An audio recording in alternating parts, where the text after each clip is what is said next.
This is a reaction video. This is protected by fair use. This is a reaction video. It's protected by fair use.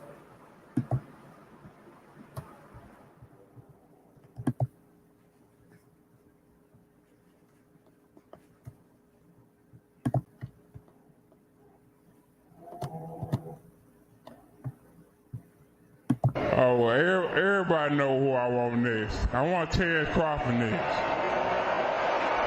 You're going to make that happen? Huh? You're going to make that happen? Oh, definitely. That's the fight that I want.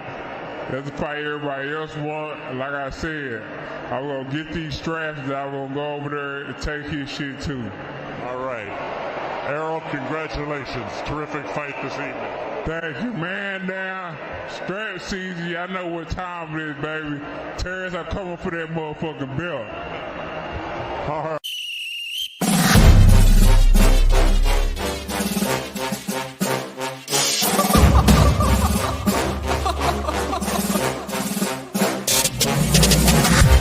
I'm not catching fades anymore. Gotta keep my hands clean when they come for the ball. Keep it smooth like a dawn, making moves in the dark. Cause I learned how to swim in the pool full of sharks. Now they coaches, cause they can't read all his motions. How the kid never switched codes, but he codes with focus. Staring down your team with a frozen, ice cold look that could end the summer solstice. Cause I'm more like the top dog. Keep on running game and the gang will accost y'all. I be calling plays from a plane while I'm off court. But we ain't the same, you a lame, I'm a mob star. Actually, I'm a top dog on a stat sheet. Off court, but I call plays for the athlete. Laughing when the cop cars try to catch me. Cause I rolled off in a taxi. With my feet up, I'm relaxing. Singing Figaro with no accent. While I pull strings from the streets in. Do it all with a straight face, I'm the kingpin. Top dog, top flow, boss mode. I'm the kingpin. Showstopper, top dog, Godfather. I'm the kingpin. They know I'm a dog and a beast, man. Yeah, I keep the peace with a piece, man. I ain't got no time for appeasement. Why would I respond to a pawn? I'm the... Hold up. If I let my dogs off the leash, then you might want to get out of Dodge by the evening. Honestly, think it's not the blood and the beef. If they don't leave anything behind at the evening. I can see you soft, ever thought about retreating. If you never have, then they'll give you a reason. Better watch your tone, lose your bass when you speaking. Underneath the mask is the wrath of a... When you learn how to smile in their face, then go cutthroat. Then they wanna call you a con when the blood cold. I remember starving while y'all had a truckload. Now I'm with the mob with the call and the gusto. I'm a top dog on a stat sheet. Off court, but I call plays for the athlete. Laughing when the cop cars try to catch me. Cause I rolled off in a taxi. With my feet up, I'm relaxing. Singing Figaro with no accent. While I pull strings from the streets in. Do it all with a straight face, I'm the kingpin. Top dog, top flow, boss mode. I'm the kingpin. Showstopper, top dog, Godfather. I'm the kingpin.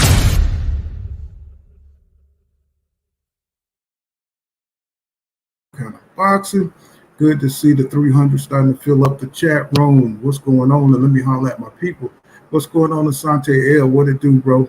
And Brandon House, always a pool kind of boxing. And Omega Red, TZ Frank, the one who make me really break it down like I'm doing it right now. You know what I'm saying? And Lou Era, Grassroots. What's going on, my brother? And let me see, Robert Emily Jones. What's good with you? He says, what's good, Pool? He said, panel chat, man, down strap season. Y'all know what time it is. He said, Bud's coming for that. He said, Bud, he is coming for that belt. And which is true, you know what I'm saying? But what we're seeing right now is how, you know, people are starting to divide. We're starting to see people toe the line for their side. And I'm looking at like Antonio Tarver, the Magic Man, you know what I'm saying? He don't know what the hell he be talking about, bro. He just be talking, bro. He's like a Steve Harvey of boxing. You know what I'm saying? And you know what I'm saying? It's like anytime he's talking about the PBC fighters, you know what I'm saying? He always got something really derogatory to say. And he just want people to come and look at him like he's the authority. But my thing is, he was busted using steroids. Who's to say that he wasn't using steroids when he beat Roy Jones Jr.? And he based his whole entire career on that shit. If you could think of another Antonio Tarver fight, that made him famous, that a victory that he won. You know, somebody let me know. I mean, I know he had a couple of victories up in there, but nobody was really checking for Antonio Tarver. He stayed at the game and waited, you know what I'm saying, and fought Roy Jones Jr. damn near at the end of his career. You see what I'm saying? But when it comes to him looking at like Earl Spence Jr., he tried to downplay. What pissed me off, y'all, is how he downplays Earl Spence Jr. abilities, and he gives Crawford all these accolades, right? I don't give a damn how versatile you are, bro. That don't mean you have the mental fortitude or that you better. I mean, with Scottie Pippen, he was more versatile than Jordan, right? He could do it all. He played more team. He played better team ball. I mean, he could make more plays happen. But was he a killer like Jordan? Could he beat Jordan? Who would you pick to lead your team? Would you pick Scottie Pippen or would you pick Jordan? You know what I'm saying? LeBron James, you know what I'm saying? He's a good all-around player. He's a better all-around player than Jordan. But shit, when you talking about motherfucking killers and who's going to lead, who's going to win, who's got that winning attitude, are you going to pick Kobe Jordan or are you going to pick a fucking LeBron James or a goddamn Scottie Pippen, right? Scottie Pippen had a chance to lead that one year that Jordan went out the lead and he failed, bro. He failed. He got his shot. It shows you he's more versatile. He's more of a better team player. You know what I'm saying? He's got more cognitive, you know what I'm saying, mindset than Jordan. But yet Jordan go out there to score and he's a clutch shooter. You know what I'm saying? So, you know what I'm saying? You can specialize in two things and beat everybody's ass. Is what I'm saying. You can specialize in one thing and beat everybody's ass. You just, you know what I'm saying, specialize and master that one thing. It don't matter, bro. So all these little talking points, like, you know, because Terrence Crawford can box a little bit. I don't even think he's a better boxer. I mean, that is really arguable to me, you know what I'm saying? But they are always trying to put his skills, and I'm not saying that Crawford don't show more things in the ring. I'm just saying, are those things going to be effective? You know what I'm saying? Just because you can switch don't mean shit. Even Boots will tell you that. You know what I'm saying? That don't mean shit. Everybody can switch. Every pro boxer can switch. Earl Spence Jr. can switch. People don't know that. He can switch, bro. He's done it. You just got to watch the film.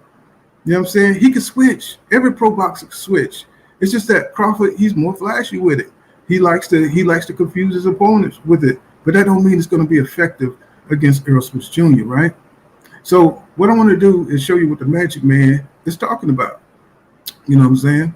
And this is covered by Fair Use. And, you know, he talks a lot of shit, bro. But he's definitely in Bud Crawford's corner. He's in his camp. And, you know what I'm saying, even though I don't think I don't think him and Crawford fight nowhere near the same.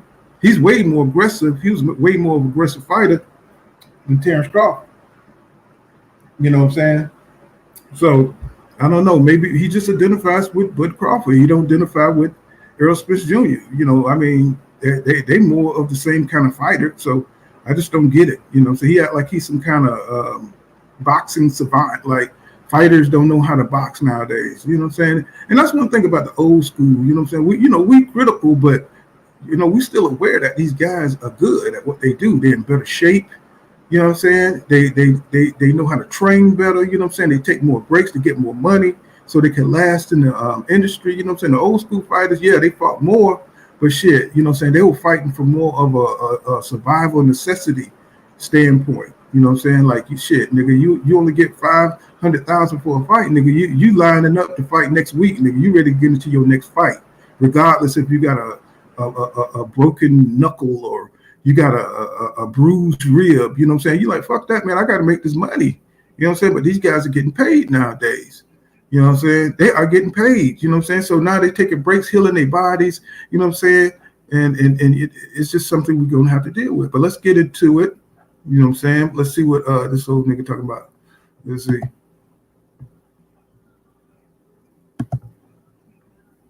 People want to see Shakur and Devin. People want to see Tank and Devin. Can Devin beat those two guys?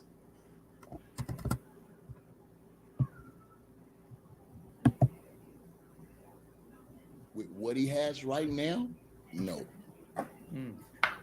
With what he has right now, I don't think so. Wait a minute. I think I got the wrong one. Hold on. But can he develop? Let me see. I think I got the wrong one. That remains to be seen. But Let me see. Sorry I about that, fought y'all. all the killers. You feel me? You want to learn how to sit down in the pocket and Hold be on. dressed down in defense? Hold on, y'all. I got the wrong one. Let me see. Let's see. I got the wrong one. Let me see.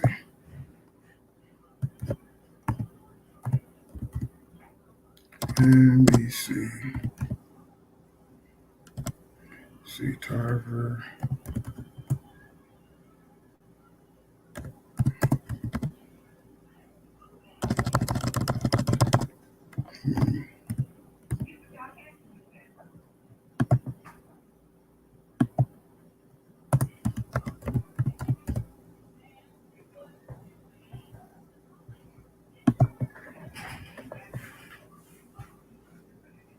Okay, here we go.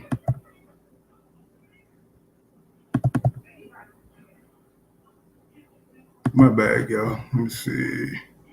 Now I got to go back and let me see. Here we go.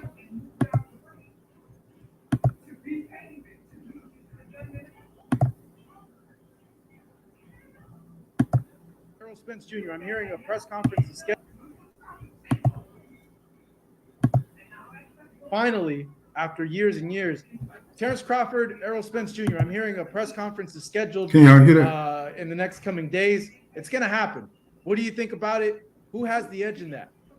This is a big fight, man. I think this is one of the most anticipated fights in recent years.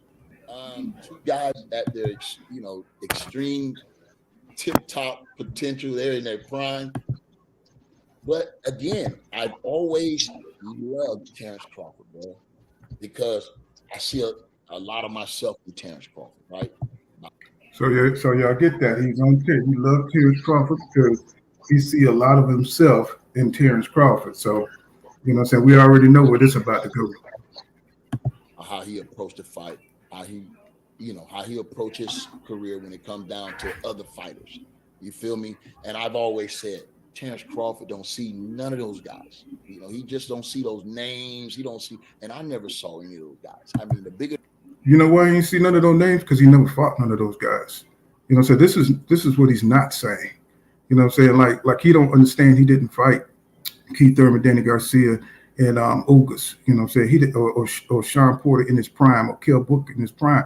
This is the context that I want to be put on these interviews, not that Terrence Crawford is just so fucking great that he don't see none of these names. Well, he know that Danny Garcia beat his ass in the amateurs. He knows that Ugas beat his ass in the amateurs. So he should be seeing those names, in my opinion. What do you think, Sweet Science?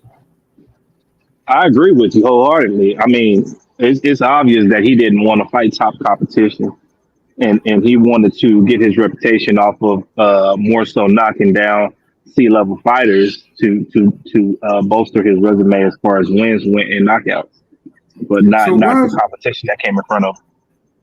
So why is this old ass nigga with these lame ass shades, like a blind man? He wearing blind man shades, coming up here capping like he ain't see none of those names, bro. That's your contemporaries. Those are the guys you had supposed to fight. So why is he up here capping? Like, you know what I'm saying, this man wasn't supposed to fight those guys. Like, he don't see none. Those are the guys you're supposed to fight. So he's like, this is like a lie. This is a lie by omission. You know what I'm saying? Oh, he don't see none of those names. This is kind of shit I'm talking about.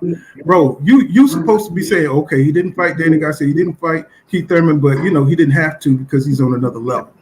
You know what I'm saying? Say something, you know what I'm saying, but don't say he don't see none of those names. Under somebody mute yourself, you know, so background noise. Yeah. So you know what I'm saying? So I'm just tired of the gaslighting, you know what I'm saying? And it's like Antonio Tarver's the best at it, you know what I'm saying? Because he got a little bit of media savvy and he likes to run his mouth. And, you know, I think as a professional, if you're going to do this on that level, I think it's fair to be fair to the public, especially to the casual fans who don't know nothing about boxing. You know, and I know we're early in this, so we're gonna continue because this man like to talk. So, the bigger the name, the better. I wasn't really caring about that because I knew what I had. Nigga, you was on steroids. You know what I'm saying? What are you talking about? Nigga, you was on steroids. You got busted for steroids, bro. And why are you making this about you? Nobody care about you no more. You mean you up here wearing blind man shades and earrings like you're 23 years old, bro? You know what I'm saying? Come on, man. Looking like a man called Hawk. You know what I'm saying? Come on now. Nobody Tarver don't care feeling about you. himself. Mm-hmm. When I was out there, I was knocking down giants, man. I didn't care who it was, bro. Let's stay on the subject, bro. Nobody care about you. You know what I'm saying? It's They more really about don't. Tarver than Crawford. Yeah, you know what I'm saying? But at some point, that fighters got to have a big ego, but after your career is over, I'm saying you got to tone it down, bro, because you wasn't a big deal like that. You the man who knocked out Roy Jones, and then we finally, found out that your ass was on steroids and shit during your career. You, what's his name? Lights Out Tony. You know what I'm saying? Y'all niggas was on steroids. Even Roy got busted from steroids. You know what I'm saying? So y'all just need to be a little bit more quiet, be a little bit more humble when you talk about this generation. I knew who I was. So I think Terrence has always had that identity about himself. I like the way he do his business. It's going to be a tough fight. I think it's a pick'em fight, but I like Terrence Crawford. I think when you look at combination punching, I think that he's a favorite in that. When you look at strict counter punching, I think he's a little bit in the counter punch. You got to give him the edge in that. You might want to give Errol Spence the power nod. Size nod going to be Errol Spence. But I look at that fight when I break it down. I can't wait to do Tarver's take on it. It's coming, and I'm gonna really break this fight down. This motherfucker, I ain't hating on him because he's promoting himself, but it's like, bro, you're in the middle of the breakdown, bro. Go ahead and break the shit down and shut the hell up about your podcast, bro. You know what I'm saying? Let's just hear what you're saying, bro. Go ahead on with the damn analysis. But at the end of the day, I think this fight comes down to who can do more in the ring. Who have you seen do more in the ring? And I think That's an interesting question. Who has done more in the ring? Well, Crawford came into his professional debut in 2008. Of course, he's done more. He's an old ass fighter. Motherfucker, 36 years old. Of course, he's done more in the ring. You know what I'm saying? As far as skill set, he's got a different skill set. He's a counter puncher. You know what I'm saying? He punches from angles, you know what I'm saying? And Errol Spence Jr., he punches from angles too. He just don't punch from the different angles that Bud Crawford chooses to. And when you're a counter puncher, you know what I'm saying? The guy who's coming forward is the person who's going to get hit the most because he's making the fight. You know what I'm saying? Bud Crawford don't make the fight. You know what I'm saying? The people that fight against him make the fight. You know what I'm saying? So, you know what I'm saying? Who's done more in the ring? It's just a matter of styles. What style do you like? And you like Bud Crawford style. And a lot of people love Bud Crawford style because of his counter punching and the way he falls back and he's able to catch people. So, you know what I'm saying? Errol Spence Jr., he's coming out to you to make the fight. So he's going to get hit, bro. You know what I'm saying? It's just a matter of styles, And EJ, to be honest, he can box, bro. You know what I'm saying? He just hates boxing. He said that boxing is boring to him. He wants to fight. I think that's what it's going to come down to. I think when I look at Terrence Crawford, I've seen him win in various ways, a lot of different ways. Ambidextrous. He punches with both. Let me ask y'all something. Does Bud Crawford really win in various different ways? Y'all ask me. I'm just want to ask that question. He went in that same style. You know what I'm saying? I mean, has he really won in various different ways, or does he do the same damn thing? Try to catch you, fall back off you, wait for you to make a mistake. What is the various different ways? That postal fight, but that's about it. He's a counter You know what I'm puncher. saying? Yeah, I mean, he wait for the openings. And what is the because when they start talking about breaking down how Errol Spence Jr. win and how Bud Crawford wins, they try to say that Bud can do it. I mean, all he has is the looping shot. He catch you with a shot that you don't see. You know what I'm saying? And so he may catch you with the rear uppercut. But we've seen that, every fight he does the same shit. You know what I'm saying? He you know what I mean? So I'm just trying to figure out is what are the various different ways does Bud Crawford really, win his fights. And plus, he's not fighting the top competition. So you can, to me, in my opinion, you can beat shit. You can style on motherfuckers who ain't supposed to be in the ring with you. or if they too old, like Canelo when he fought Cotto gave him a good ass fight though. But when he fought Trout, when he fought Laurie, these guys are older, a little bit on the back end of their career. You know what I'm saying? You know, I mean, you could style on dudes that's not in their prime. That's what I'm saying. You know what I'm saying? You could style on a dude that's kind of got 1 foot in and 1 foot out, or you got the athletic advantage or the reach on. You know what I'm saying? So Bud Crawford always had these advantages in the fight against Hank Lundy. You know what I'm saying? He was way bigger than Hank Lundy. Hank Lundy was still in there dealing with him, but Crawford was just too big for him. You know what I'm saying? Felix Diaz, you know what I'm saying? Even though he was Olympian, he was a little dude. Gamboa came up. So it's like they don't add the context. They just give him the credit.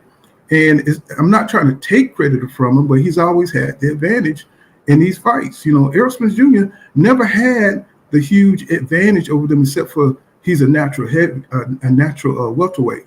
You know what I'm saying? That was his big advantage in that he throws volume punches. You know what I'm saying? And his defense is pretty damn good. So I'm just trying to break down, you know what I'm saying, a reasonable look. Is Crawford really way more skilled than Errol Spence Jr.? What do you guys think?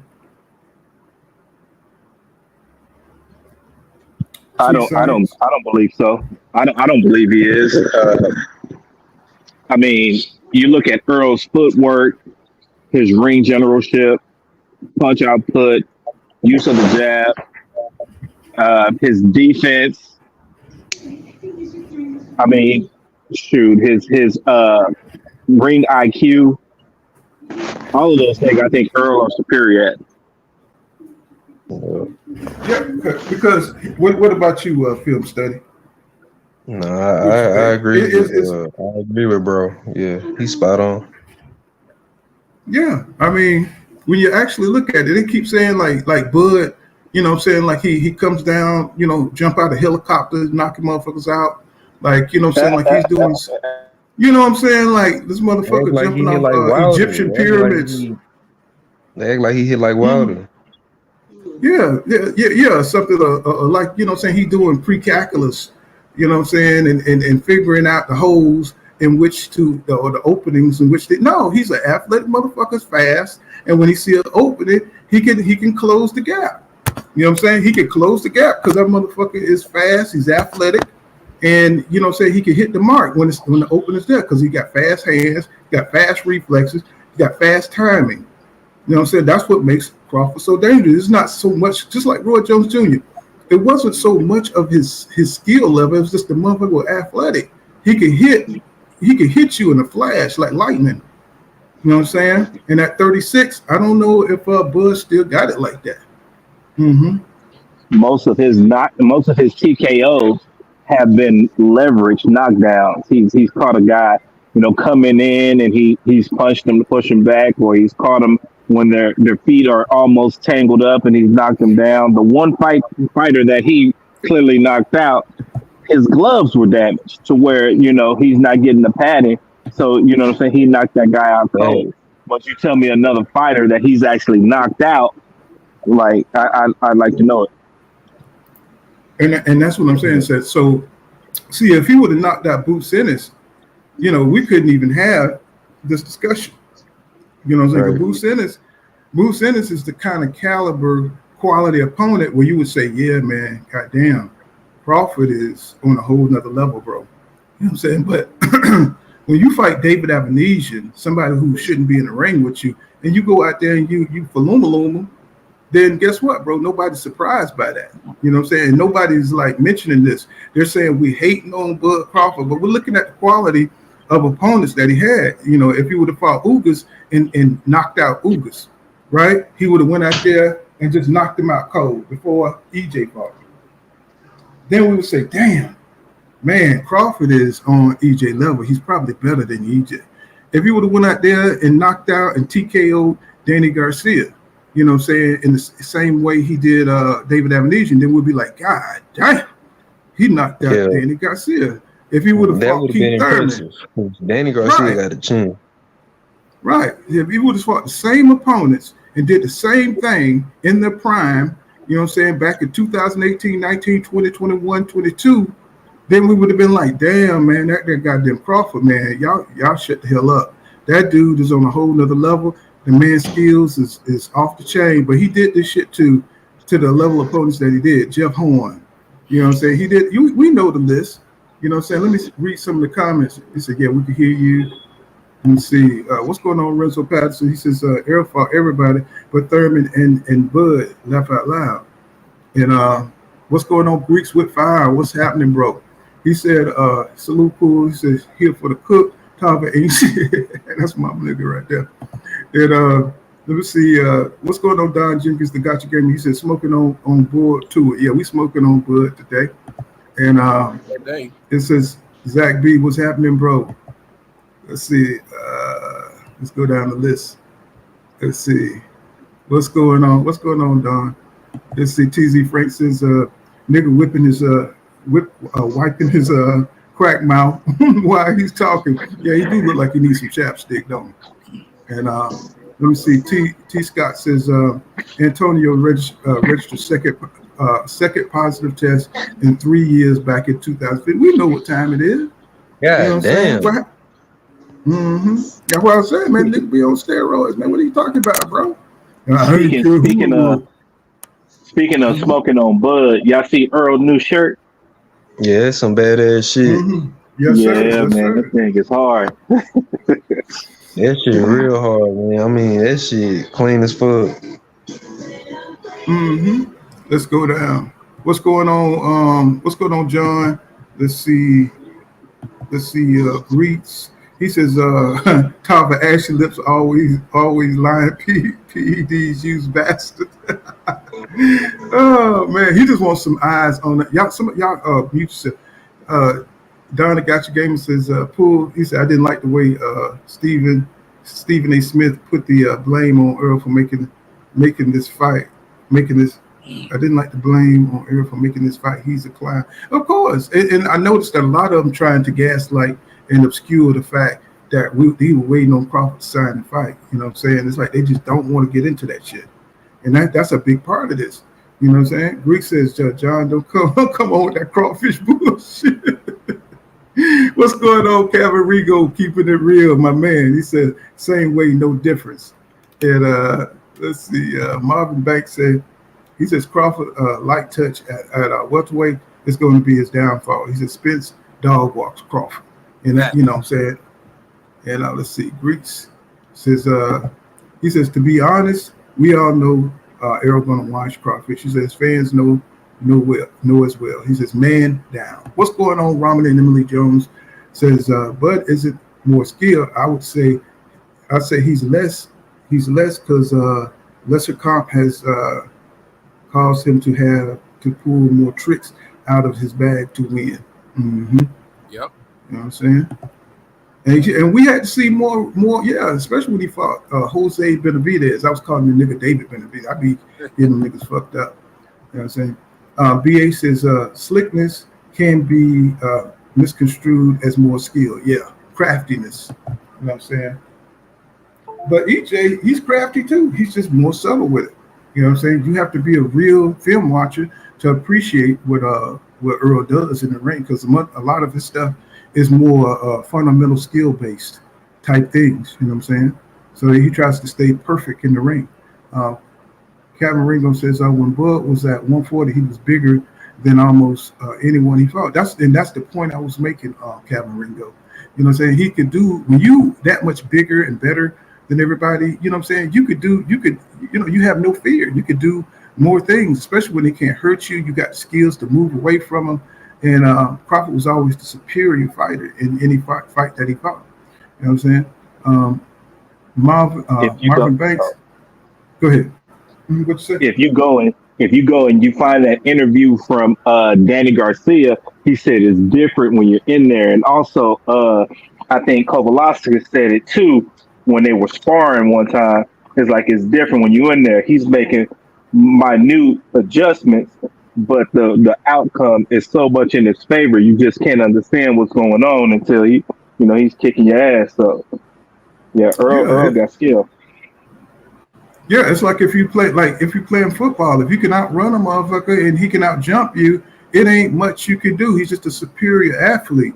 You know what I'm saying? You can make all the adjustments you want. You know what I'm saying? But if the motherfucker just, faster than you, he's stronger than you, he can stiff arm you, push you off his ass, he can catch the ball, guess what? You know what I'm saying? He's gonna beat you. So you gotta have double coverage on that wide receiver. You know what I'm saying? But you know what I'm saying? He's always had inferior defensive corners on him. You know what I'm saying? He's always had it, you know what I'm saying? He was always more advanced than the people that he was fighting. So that's why we call this a step-up fight. Because with Errol Spence Jr., he don't have those advantages. You know what I'm saying? He's finally fighting an equal, and that's what's exciting. It ain't the hate on Bud, but we got to notice the difference in the competition, and we got to acknowledge that. And if you want to call it hate, call it hate. What's going on, Kareem? What's going on? You ain't been saying nothing. What you think? Yeah, man, I'm just holding my peace, man, because I've been sitting back watching a lot of this stuff. Yeah. They fans are crazy as hell. What you think about Antonio Tarver and his outlook? We're going to continue with it, but what you think? I'm getting to the point where I'm thinking they're all in on this. I'm thinking that these people are getting like interviewed and pushed in a certain direction because for the last 5 years it's been these weird guys coming out of the box saying this weird shit, like with the Leonard and Mikey excuse. That was crazy. Mm-hmm. He's Mikey. That's how that works. So he's gonna beat him because he's Mikey. Come on, man, it don't make no sense. They have to be. It's an agenda behind it. I'm starting to think. Well, one thing about it, we noticed that some of the greats and some of the fighters that we idolized in the past, they don't really watch boxing. And I'm something we noticed. And one thing we noticed, they don't keep up with it. If it ain't about them, it's kind of like prima donnas. If it ain't about them, and if it ain't connected to their legacy, and you're not talking about how great they were in their day, they don't give a fuck about Errol Spence Jr. They don't give a fuck about a Bud Crawford. They'll just look at who's they think is the favorite, and they'll talk on that person. You know what I'm saying? Because they're not really keeping up like that. Because I was shocked when Derek James said he don't really watch boxing. Yeah. You know what I'm saying? A lot of these guys don't even understand the rankings as much as we do. You know what I'm saying? About the belts and the regular belts. They don't know that shit. A lot of these fighters, they don't know it. Mm-hmm. Go ahead, Elliot. I wasn't shocked when Derek said that because he said that before. He said that years ago. But what I was paying attention to with Roy Jones had an interview, and he had to go back and start watching Earl, and then he came true with the interview that he had, and he started changing up his what he was saying. I watched him have an interview, and he said that, and I was like, okay, so these guys aren't watching this, and that's what's telling me that when they sitting down for these interviews, they're getting pushed in a certain direction for the promotion of the fight, so it can come out to seem like this guy is greater than what he is. And for the life of me, I can't wait to see this fight over. So all those guys that's on Fanon's channel, that's on your channel, that's talking about Crawford, it's Superman. Oh man, I wish I could just pop up on them, each and every one of them, and be like, haha, but I can't. Mm-hmm. It was a thing. I didn't see any guys of all kinds of excuses for Crawford. Every one of those guys that he's fought, there's been a problem with them. And for the life of you, everybody can see that there's a problem. It's well promoted. Benavidez with the gunshot, limping around the damn ring. It wasn't the same Benavidez that Danny Garcia fought, because that dude was moving around and Danny had to go out there and get him. So it makes me think Danny's going to have a good time with Bud. You know what I'm saying? Yeah. Benavidez been in there and got taken out of with his leg being messed up real early. Shouldn't have went to this. And see, people don't talk about. See, they just don't want to. It's Bud Crawford is like black women today. It's like you can't say nothing negative or criticize them, because as soon as you do, they say you hate all black women. If you tell them about their attitude, or you tell them about how they moving in life, you know what I'm saying, you can't say nothing about them. I don't give a damn. I'm going to talk about every fighter that's on here. You know what I'm saying? If you like the way I do it or not, I'm going to let you know. Like during that Sean Porter fight, nobody said nothing about how Crawford had problems with Porter when he was fresh, the pressure he was putting on him. Now imagine that for 12 rounds. That's what EJ is going to do to him. He had to wait for Sean Porter to shoot his load, bro. Usually Sean Porter is able to go 12 rounds like that. So but think about this. Mm-hmm. He was losing that fight. That's what they told him in the corner, right? Mm-hmm. He was losing that fight to a Sean Porter that went in the ring with Errol Spence that had to have hip surgery. When I heard that, I was like, "Oh, you gotta be kidding me, man!" I was like, "Hip surgery." And believe it or not, Proto, he got his pride too. So you know what I'm saying. Yeah. He gonna leak that out there before he didn't want to say that for a long time because I was watching his podcast and he didn't want to say nothing for a long time, but he changed his mind also. And see, I'm pretty sure Porter looking at this fight, he fought Errol Spence Jr. and he knows what Errol Spence Jr. brings. You know what I'm saying? Because Errol Spence Jr. is kind of a chameleon. He comes out, he could do so many things, but if he want to fight you and determined to fight you, that's what he's going to do. He can box you, you know what I'm saying? But, so he wanted to really fight Sean Porter because he thought he could get Sean out of there. He had no idea that Sean Porter had, went to the halls of Valhalla, you know what I'm saying, and prayed to fucking Odin to get the strength of Thor, you know what I'm saying, to come in there and fight him. While on the other side, EJ was having a fat camp, you know what I'm saying, because he looked at Sean Porter like he wasn't shit, and thought he could just beat him, and which he did, you know what I'm saying, without any strength training, he just thought. Mm-hmm. He still knew he could beat him because even though he says he had, he lost a lot of weight, but he still knew he could beat him because he made that prediction about going in there. Well, he made that statement about going in there and fighting him, his style of fighting.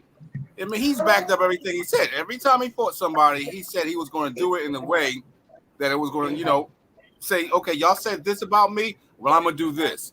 And he's backed that up. So I know he beat him. I saw how he beat him. And if he would have fought him in a different way, when he would have stepped off of him a little bit, he probably would have killed him a lot earlier. But my thing is, that. So I was like, okay, cool. He stood up and said what he was going to do, and he went out there and did it. My thing is, Derek James wanted him to box him. Yeah, you know what I'm saying? But EJ said he was like, fuck that. I'm free to go out here and fight this guy. Yeah. And that was his plan. You know what I'm saying? So there's a lot of people be saying that Sean Porter made him fight him. I'm like, no, man. EJ didn't have to fight. Want to kick his ass. Because it took a lot was on his front foot most of that fight. If y'all notice, it took EJ a lot to get down. He had to find his level to fight Sean because he's so fucking short. He gets so low to be able to get to his body. You got to get up under there. And he was right. If you saw how low he got during that fight, so he kept making the adjustment round after round, you know what I'm saying? But it's like Sean is such a damn awkward fighter, and he's got such great. See, Sean got some of the greatest feet in boxing. A lot of people know he's one of the best athletes as far as being able to move, shit like that. Especially when he was in his prime, especially before he got banged up, and his style takes a lot of energy. So that's why he always gets clipped at the end of rounds because he don't put so much energy in the moving around, so much energy in the wrestling and saying like jerky. Right. And what you call what's Spence called them, in shape street fighter or some shit like that. And it takes so much energy for him to get his style. Yeah, and so by the 10th round, he done ran around the ring, he done did all these damn feints and shit. He'd be tired. That's why Adrian Broner was able to clip his ass. And it's always late in the round, if you notice. He always get knocked down, by everybody. I want to go back a little bit before we get too far away from the last point, the last subject we were talking about on the boxing icons are rooting for Crawford. If you notice too, though, like those guys always had like opposing interests to PBC. If it wasn't the Zone, if it wasn't Top Rank, if it wasn't ESPN, it was an opposing network or opposing promotional company. They were always affiliated with something else, so that it made it easy for them to talk down about that too. That's true. Yeah, Sugar Ray Leonard, he was hanging out with Ryan Garcia before the Tank fight, trying to give him pointers and shit. Well, if you really think about it, PBC is a bastard company because they are derivative of Golden Boy. So they took all their damn fighters. You know what I'm saying? So they kind of came out of chaos.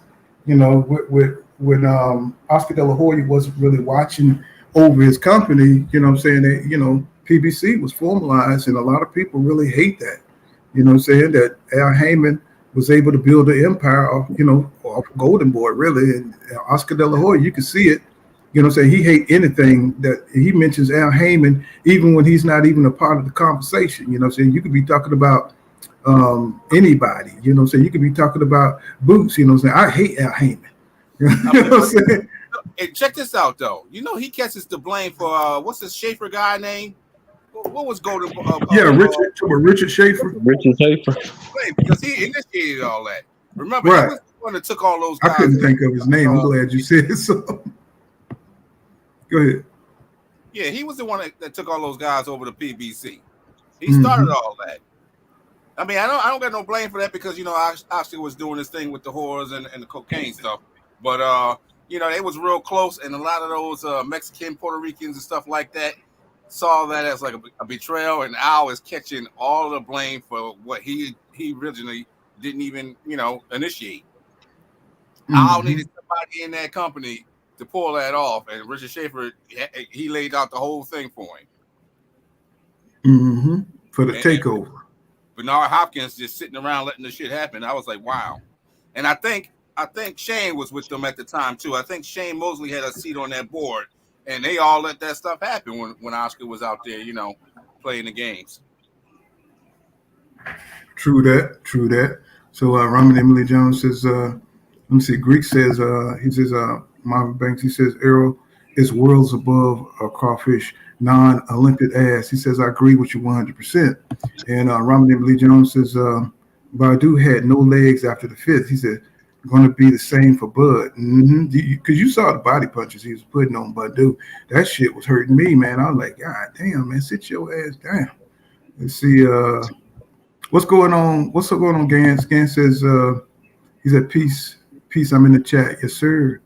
He said, what's good, y'all? Let's see, okay, so we're going to get into more of this. Let's see, Tarver, see the shit he be talking. With both hands. I think he can just do a little bit more. I don't mean that gives him the edge in the fight, but I like Crawford early right now. That could possibly change depending on the training camps and everything. You know what I mean? But right now, I got Crawford. I'm going with Crawford on that fight. I've always picked Crawford. And if any, is he privy to the training camps? You know what I'm saying? Are they gonna have like a 24/7 or something? Because I mean, does he know something that we don't know, fellas? Does he know anything? He's contradicting himself right there. Yeah, he don't know nothing. He's contradicting himself. He's like, I'm going with Crawford, but it could change for the training camps, but I'm going with Crawford. Yeah. He picked the guy. He likes the guy. That's all that is. He don't know shit. Yeah, I'm just He's like, not even going based off his style. Is he high or something, man? I mean, because I'm just getting cocaine vibes or something.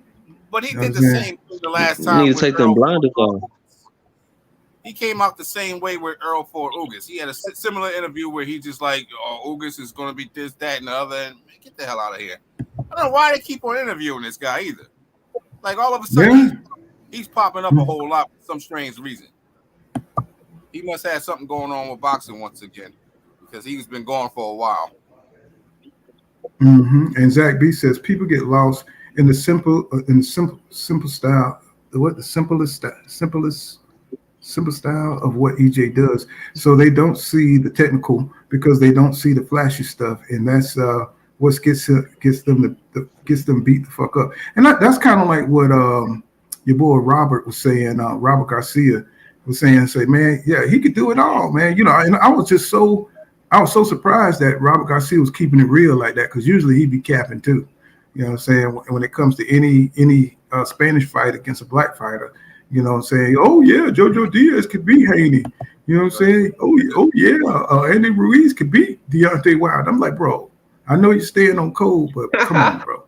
Yeah, that's you know what I'm saying? Greeks for Fire says, the only person I believe even over Errol is his dad. He says Errol dad says Crawfish ain't shit and EJ's gonna wash him. That's what his dad said, smiling. You know what I'm saying? Yeah. So he said that in an interview a few years ago. And he was leading to them sparring and Earl beating on Crawford years ago. And he said when they do make that fight, you will see. I don't know if that interview is still on YouTube, but if you check, you might be able to see that interview where they interviewed his pop. And he, you know, I didn't know they both fought. Yeah, it was in a sparring match. Earl got the best of Crawford, and his father said he didn't just get the best of him; he beat him up. And he said if they ever do make that fight, you're gonna see what happened in that fight. And this is like maybe about 4 or 5 years ago. I feel like that story gonna come out after the fight. I'm pretty sure everything comes out, man. You know what I'm saying? Everything that's in the dark comes out to the light. Bully says, if you think about it, he says business wise, Oscar probably is just the face of the company, but he couldn't stay clean. So the owners of the promotion aligned themselves forward. Just my interpretation. You know what I'm saying? Either way, he lost them fighters. He lost Jamal Charlo, Errol Spence Jr. He lost all his damn stable. Yeah, Danny Garcia gave an interview on that also, where he talked about how like they was treating them real bad over there. They was treating them real bad, and when Richard came with that money and was telling them how much they're gonna make and how they was gonna structure their deals, that was the sign for them to start leaving. I don't know if that interview is still online, but he gave that interview where he told about the last days of Oscar and was it Golden Boy. Because the cocaine is a hell of a drug. Richard initiated that because those guys are getting paid like 3-4 times more than what they was getting paid more, and a lot of their information on how much they're making isn't getting reported to the United States government. So they're getting to keep a lot more of their money when it comes to taxes and everything. I think one of the Charlos said something about that a while back. Okay, well let's get into more. Let's see what he capping on. Let's see what he talking about. I'll let you know if I see something different coming out of Errol Spence camp that leads me to believe that he done moved that. Why is he bucking his eyes like that, bro? Is that supposed to be some kind of stylish shit? I mean, I'm just saying. Needle, I'll be the first one to say it, but right now I got Terrence Crawford, slight edge. I wouldn't even say knockout. I got that dry look. Might go to the cards.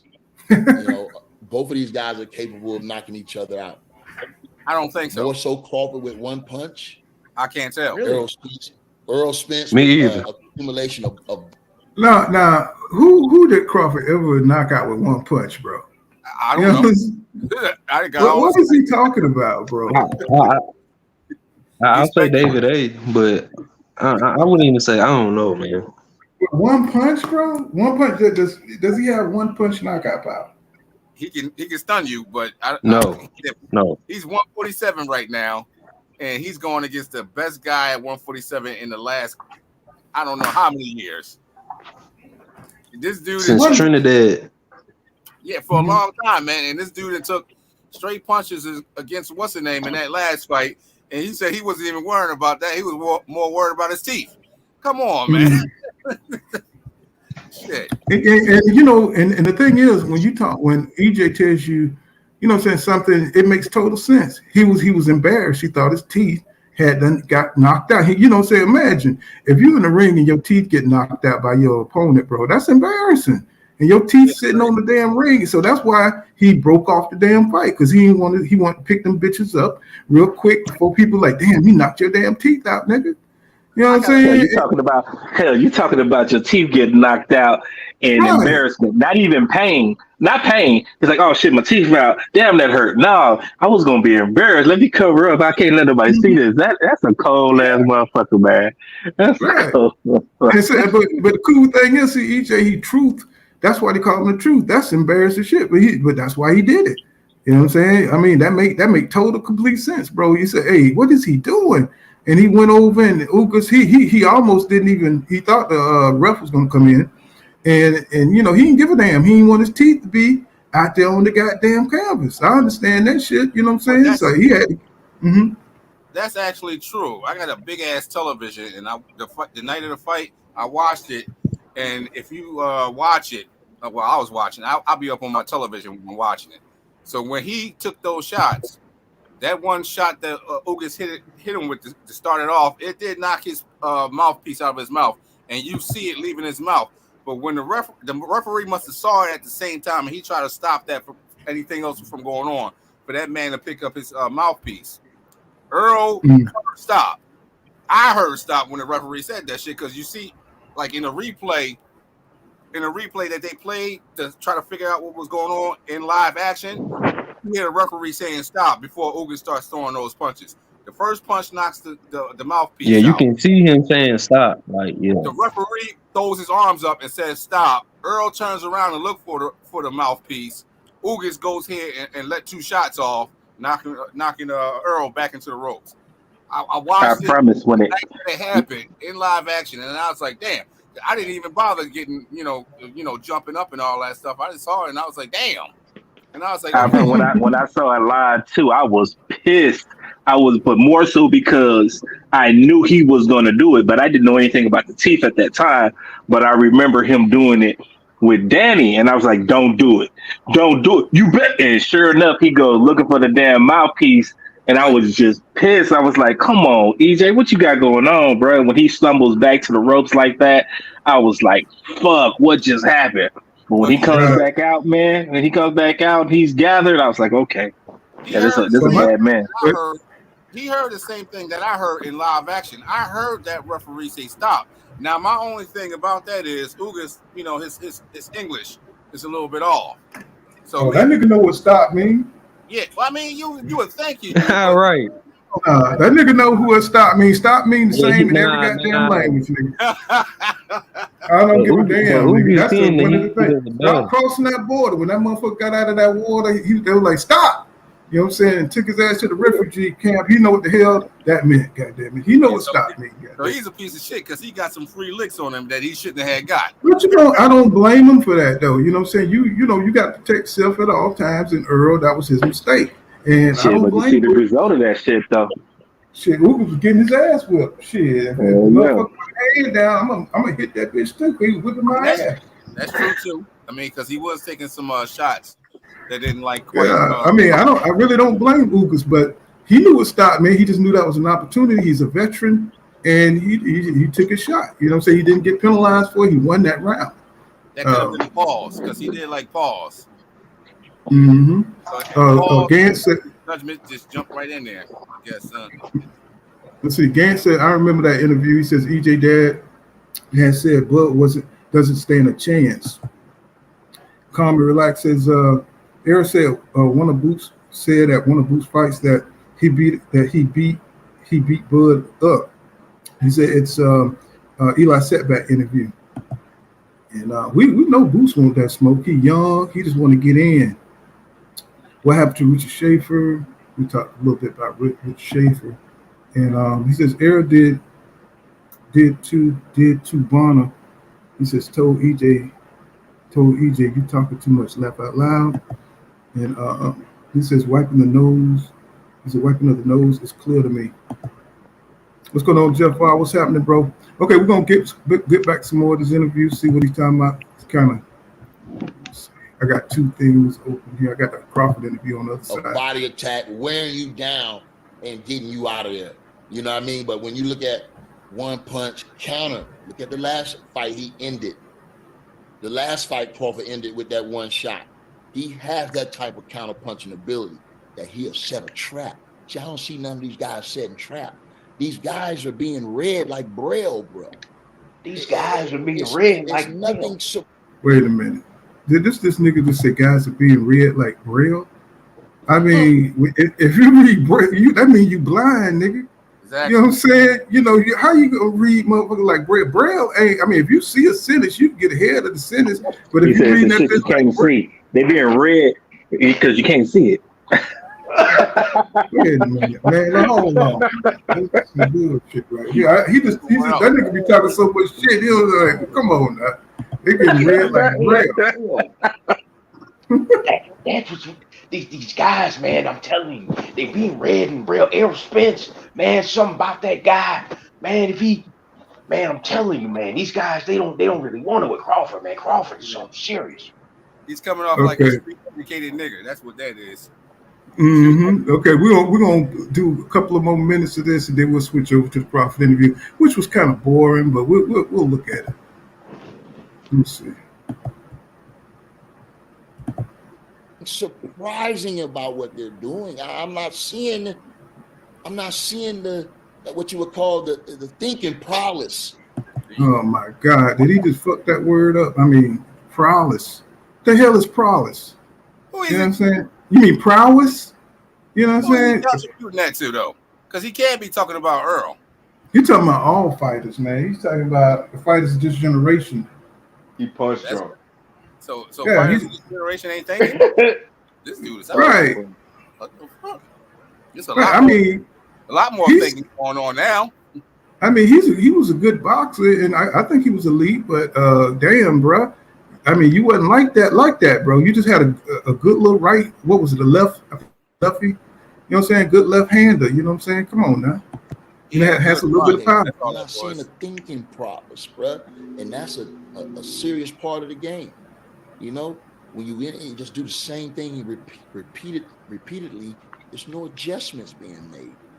You know what I mean? What are you talking? He's talking about two of the best fighters that do more thinking, that's getting more attributes for thinking right now. He can't be. This guy's crazy. I mean, you see the adjustments that Spence made, like when he got hit in the head. You know what I'm saying, by that right hook by Ugas, then he blocked it the next time. You know what I'm saying? It's like they're making adjustments, bro. You know what I'm saying? I mean, they just not watching boxing. He's talking about something that don't even pertain to the two fighters that he's being asked about. He shouldn't even be talking about this stuff. This guy's crazy. I mean, they're all making adjustments. What the hell is he talking about? The two most adjusted making dudes in the ring right now, and he's sitting here talking about their prowess and adjustments. We're gonna switch it over to the interview with Terrence Crawford because he capping, bro. I don't know where he was going with that, but he was going to come out on top with Terrence after that, though. I guarantee it. True, 100%. But you know what's funny, fellas? I didn't see a whole hell of a lot of adjustment in Terrence Crawford versus Green Bean. So as we all know, and Ward pointed out in that same fight, that Green Beans is an 8-round fighter. Yeah. Right. Well, what he did was he started 9 rounds. Well, what he did, adjustment he made, he started pressing Green Beans. You know what I'm saying? Right. He went in the mud mode. Like when Southpaw started to try to outbrawl the man. You know what I'm saying? Outdog him. You know what I'm saying? Still getting hit with that same overhand. The thing about it is, this is what it is, guys. He's a switch. When you're superior, you don't have to be slick. You don't have to disguise. You're going to be good enough with your feet movement, your ring generalship, and you're just going to be able to kick people's ass. Now you can call it pretty, or your prowess and your braille may not allow you to see it, but at the end of the day, Earl gonna get in there and he gonna make sure you don't see no more because he gonna snatch your eyes. All right, this is protected by fair use. Okay, we're gonna look at this and analyze this Terrence Crawford interview on MMA Sports, I think. So I just want to put that up so they don't fuck with my video. All right, so let's see what he talking about. You know, this dude is like, ugh. Or did this time around, did it feel different? Oh, for sure. This time around felt completely different. You know, me and Earl, we actually got on the phone and we both agreed that we both was going to do our best to make sure this fight happened, and we got it done. Wow. So we're here now. We're about to put on, you know, one of the best welterweight showdowns in a long time. Well, didn't they talk before? I wonder what was different about this time. You think it was the pressure from the fans, or, you know what I'm saying, he just knew he couldn't, he was just getting so much pressure about his legacy. And that man was on some. Please hold my hand through these scary times, Earl. Please hold my hand.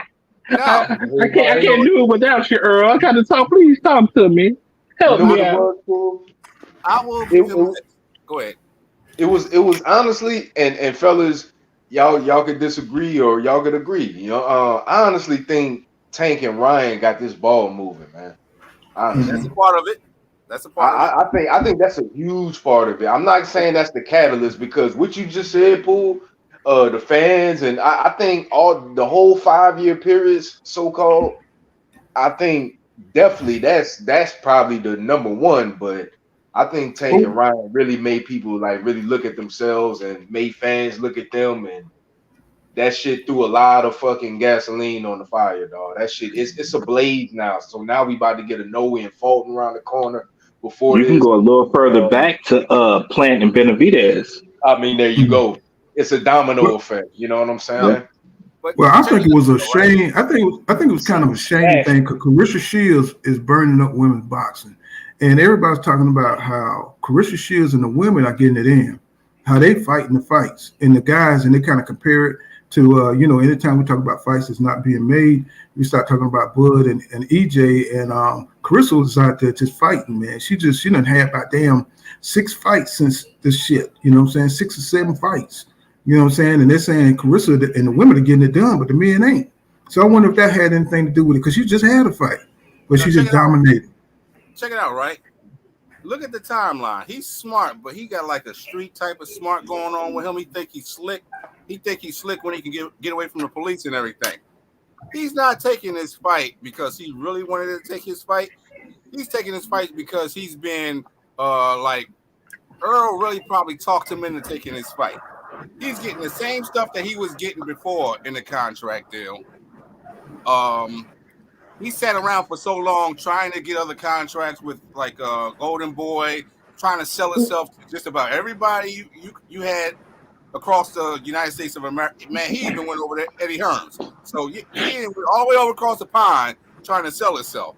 He saw that he couldn't sell, and that deal with PBC, it was what it was. Earl convinced him in those conversations to go ahead and do this. He probably wasn't going to do it. He said he wasn't going to do it. He sounds like he's one of those guys that needs like what's the word I'm looking for? You gotta what's the word I'm looking for? Like you gotta tell me that I'm doing right. You gotta come to my face. Oh man, we're gonna do it best, and like he needs like affirmation. You know what I'm saying? I'm starting to see him coast into it because all the conversations with what's the guy for Showtime? Steven Espinoza. The conversations with him, all the talk about Al Haymon he's done over the last year or so. I think they really convinced him to take this fight. It ain't like this guy don't got money. This guy got money. He owns real estate. And I think he's into promotion with a couple other boxers. So he's got a nice a chunk of change, but he's not getting 10 and 15 and $20 million at one point in time. That last fight he had with the European dude, Avalanche. Who? Avalanche. Abby Sneeson. Yeah, David Abby Sneeson.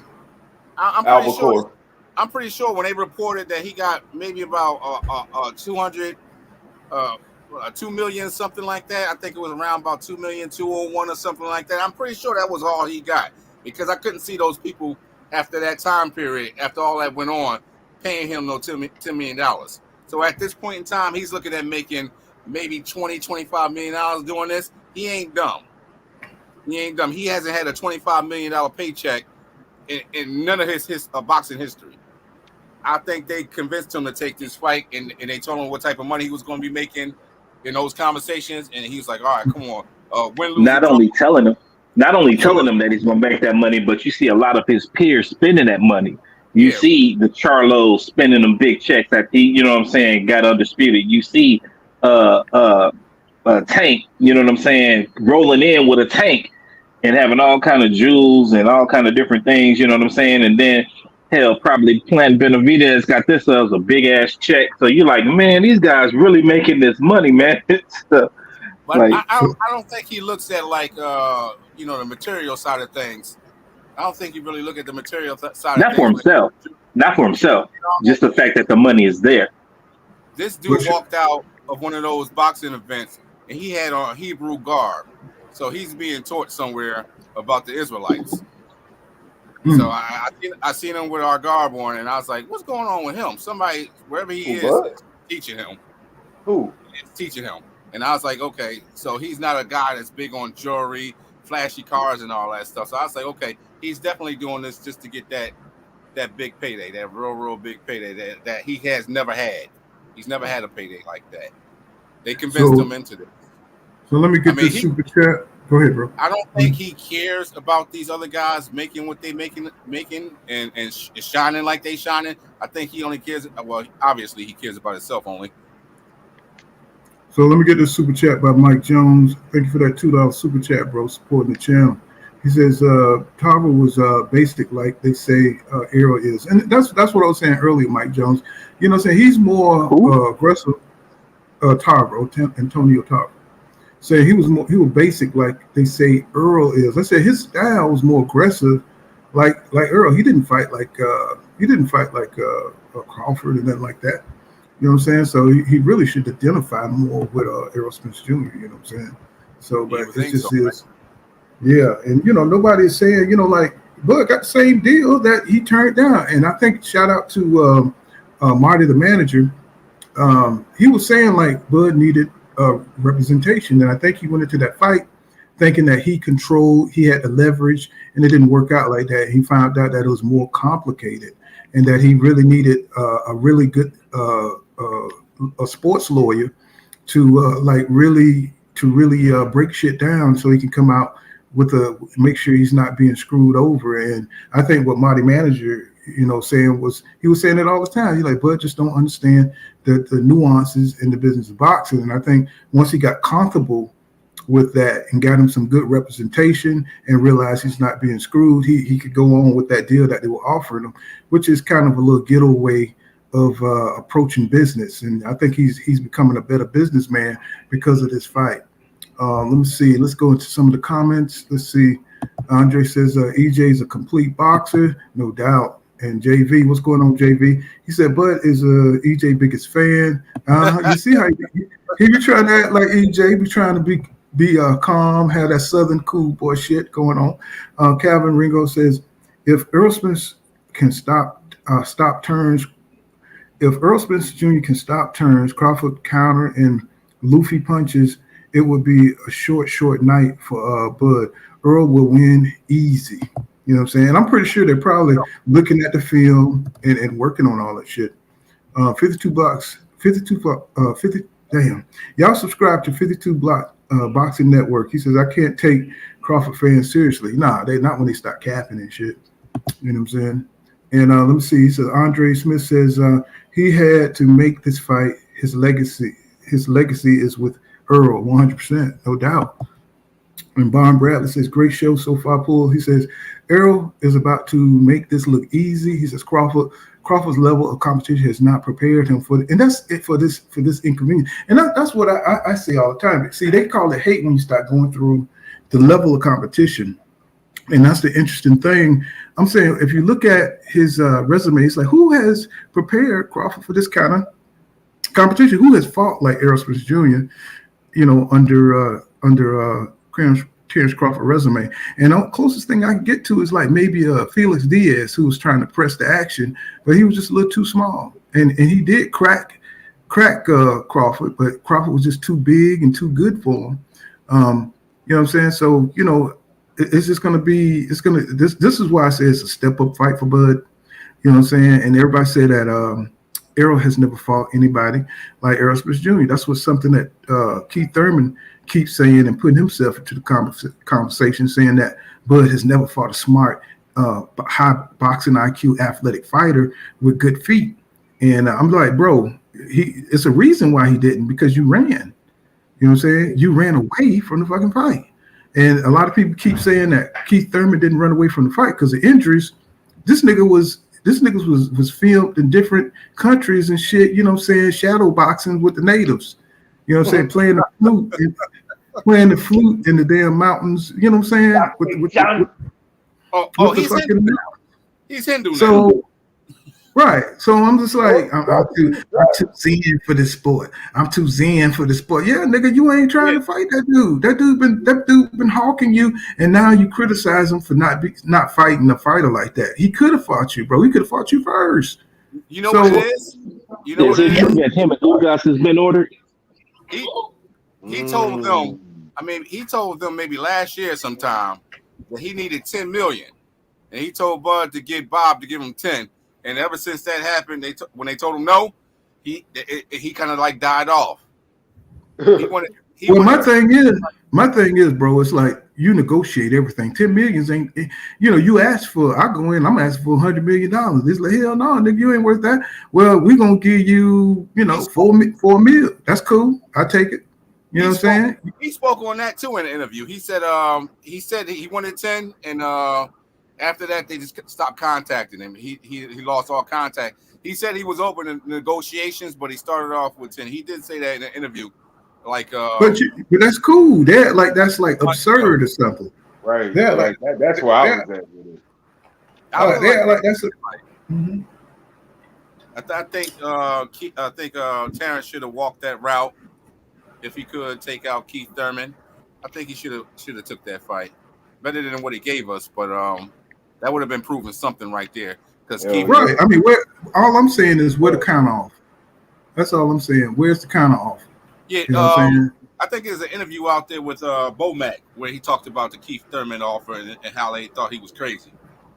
But he don't have to be crazy. Just counter offer, say, hey man, this is what we're going to pay you, and if you turn it down, that's on you, bro. Yeah, you know what I'm saying? That's what Keith is saying, that they didn't get back in contact with him. He said, like, after he said what he said, he was up to negotiations, but they never contacted him after that. He said, and if you see the pattern, just like Danny Garcia, he said he wanted 9 or some shit like that. Yeah, right. But they never did. They never did get back with him. Boots. Yeah. You know what I'm saying? They talking about they reached out to Boots, but they never did. Once Boots says, hey, let's talk seriously. You know what I'm saying about this thing. Never got back with him. You know that interview he gave where he was talking to Boots, talking about like be serious, tell the truth and all this other stuff. Like Boots never tried to approach him. Blue Blood came out with a video stating that he was representing Earl where he did that. Blue Blood said he went to Philly to talk to them about them setting up a fight with Terrence. After that video aired, Blue came out with that information right there. But I remember when Blue was going, doing all those things. He was coming. I live in Philly, so he was coming to Philly, and he was going over there to that gym, checking them out. I remember when all this was going on in live time, and he did offer Boots a fight, and whatever went. However it turned out, some sort of way, they still had to talk to Steven Espinosa, and then I can't remember who he's managed by. I can't remember the guy Boots is managed by, but that guy was telling them, no, we're not going that route. We got a different route. I think it was the Earl Spencer route they were trying to go, something along the lines of that. But Terrence in that interview, he was bullshitting. Hey, he kept over-talking Boots. That's the thing I took from it. He kept over-talking Boots, so so he couldn't get his points out, so it couldn't be, saying a cohesive understanding of what's going on. So, but my thing is, if you see what 3 of the best fighters at 147, nothing can be worked out. Nothing can be worked out. But David Avenesian on a whole nother damn card to fight somebody else, they pull his ass up off there to fight Bud Crawford. Right. So they will make the effort. You know what I'm saying? If it's somebody he could whip, they'll make the effort. Not just that either, though. Like, they didn't pay that dude jack shit. He didn't get paid nowhere near what Crawford got paid. I think Crawford, like I said, 2.1, and David Avenesian maybe 600,000. But that shows you what kind of opponent. He's a trash opponent. Yeah, I mean, if they would have offered that nigga 100, they could offer that nigga a 3 peaks and a biscuit. He would have took it. Yeah, you know what I'm saying? Because you know what I'm saying. I'm just saying. I'm pretty sure he wasn't making nowhere near 600,000 fighting that dude he was going to fight over in Europe. 30,000, 40,000, 50,000, 600,000 sounds a whole lot better, but that's the nature of Crawford, man. They go around, picking these guys and not paying them, and they ain't looking for the best fights. They're not looking for opponents. They're just looking to pick. Well, it's the same situation with Canelo. So he don't want that big fight, so he's offering a trash deal, so he'll turn it down. You see what I'm saying? He don't want to fight no David Benavidez. That dude is at the end of his career. He see the final call coming, and it's like so he gonna offer this man who beat him, by the way. You know what I'm saying? Offer him a trash deal. But I don't You know think what I'm he saying? should have. I don't think he should have anything to do with the offering of David anything, because I think it was reported that Al Heyman offered fucking Canelo $50 million to fight. So if he's out there offering somebody something about fighting him, it has nothing to do with the $50 million that he's getting from PBC. He's trying to duck that fight. If he's out there offering anybody anything in reports, or if he give interviews and he's offering somebody something, he's trying to duck David. Because they ain't got nothing to do with his 50 million. So he shouldn't be reporting anything. You getting 50 million, nigga, get your ass in the ring. The problem is with the PBC. That nigga, if he fight David Benavidez, I'll be shocked. Well, the problem with the PBC is they always trying to give you 2 fight deals. You know what I'm saying? Because they don't want Crawford just to come in here and let's say he knock out Earl Spence Jr. in the first round, and he just get to all the belts. He's undisputed, and he just get to go where you want to go. They want to lock you into that Jamel Charlo fight. You know what I'm saying? Let's say Bud get in there and just decimate EJ or whatever for whatever reason. You know what I'm saying? You know, he's got to fight Jamel Charlo now. No, you know what I'm saying? He said that recently in an interview. He had a block party recently, a fish fry, and he said that he's offered. He was playing around, and he said that he's supposed to be fighting Tank David after you get out of jail. And the reporter kept on asking him questions about how was the PBC deal structured, and he said he's going to fight Jamel Charlo next, win, lose, or draw. That's what he said out of his mouth. So he has a 2-fight deal, and it ain't 2 fights with Earl Spencer. It's 2 fights. It's 2-fight deal. One with Earl, whatever that restructured restructured match crap, and the next fight after this, like I'm thinking that rematch thing is like he can do it in time. See what I'm saying? But his deal is Earl and Charlo. Out of his own mouth. But that was the first deal though. That was one of the deals that they gave him that he turned down before, which I think he had those 2 fighters on it, and it was right. $50 million. So it looked like he just had to get representation, so he felt comfortable with shit. So Antonio Tarver, thank you for that. Let me get this super chat. My bad. Go ahead. Thank you for that super chat, bro. $5 supports the channel. Antonio Richardson says. I said Antonio Tarver at first. Antonio Richardson for that $5 super chat. He says, salute big homie. He says, salute to the chat, man down. That's what's up, bro. And so let's get some more into the interview. You know what I'm saying? Let's see what he's saying. Who called who as far as you and Errol? Who made the call first? Well, I called him. You know, I'm like, hey, listen, man, let's get it on, you know. And he was like, he was all for it. So, you know, we both had the same mission, the same goal, and that's to become undisputed welterweight champion of the world and make history. So, you know, we both agreed that we was going to do what we can to get the fight done, and now we're here. I love that. By the way, how long ago was that phone call? Oh, we talked here and there, you know, from beginning of the year to up until, you know, we got the contract signed. Okay, and is the contract signed? Because so they've been talking for a while, bro. Where everybody's been battling in these streets about what's going on. You know what I'm saying? They've been chatting it up. You know what I'm saying? You know, that's good. You know what I'm saying? To see that they got that kind of relationship. You know what I'm saying? And that they could get this shit done. So it was always on the back burner. It was just burning slow and not fast enough for the boxing fans. You know what I'm saying? That goes into what I was just saying about him being convinced into it, though, because that conversation that he had with Earl was maybe about 3 weeks ago.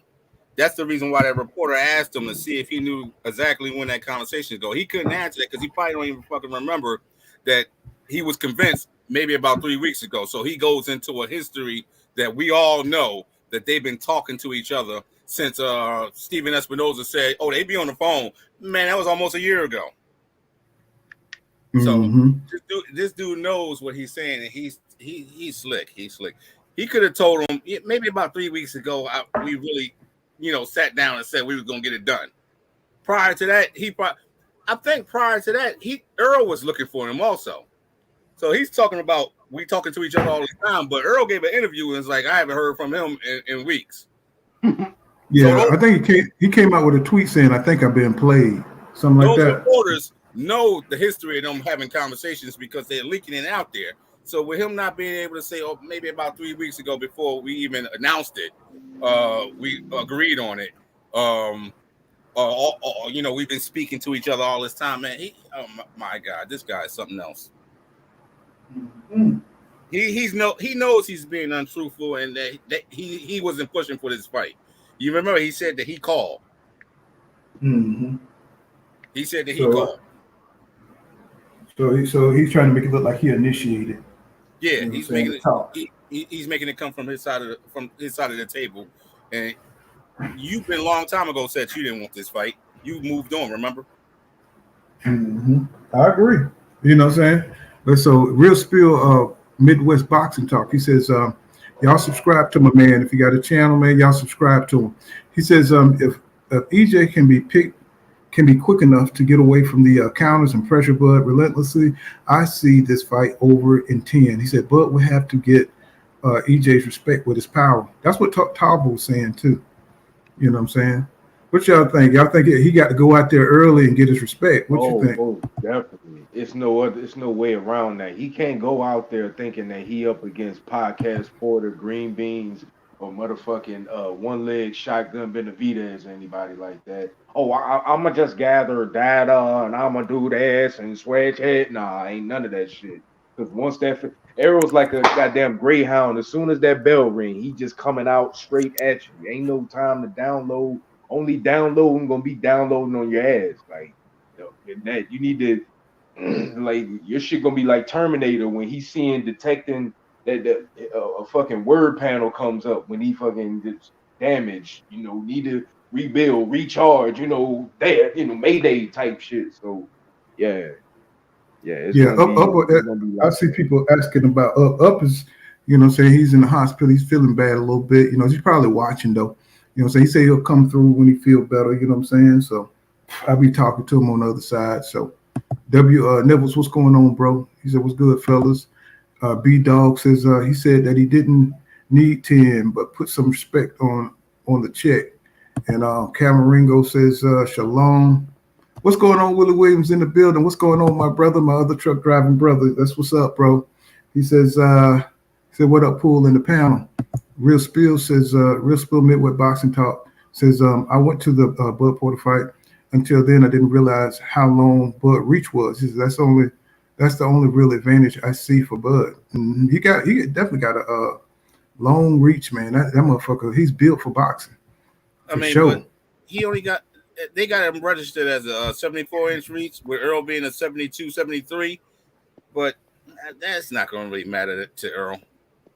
Well, it's not just his reach, it's how he uses it. You know what I'm saying? Yeah. He uses his reach to perfection, and he fights in a way to use his reach to his advantage.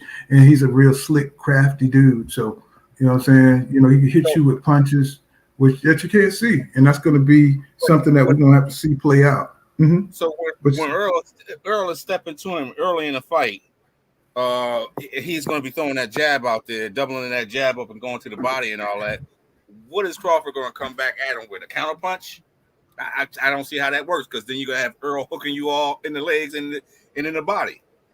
And see, that's going to be. But see, the thing Crawford's going to have to do, he's going to have to use the uppercuts. He's going to have to catch Earl before he can come on the inside. If you see how he kind of practicing, you know what I'm saying, he's always protecting his space, kind of like Shakur Stevenson. When you get on your front foot, that's when they attack. You know what I'm saying? Because when you lunge forward or anytime you come forward, either they're going to hit your guard and try to slap you, you know what I'm saying, with a left hook, you know what I'm saying, to keep you, you know what I'm saying, at bay. We got to see how Errol Spence Jr. is going to cross that mid-range on Bud. How he's going to get through there, because that's when Bud attacks you, you know what I'm saying, to keep you back. He don't have like a real traditional jab, but he has a setup punch for his power punches, you know what I'm saying? So, and he's so fast with it, you know what I'm saying, you just don't know what angle he's going to take with the shit. So that's why this is going to be such an exciting fight, you know what I'm saying?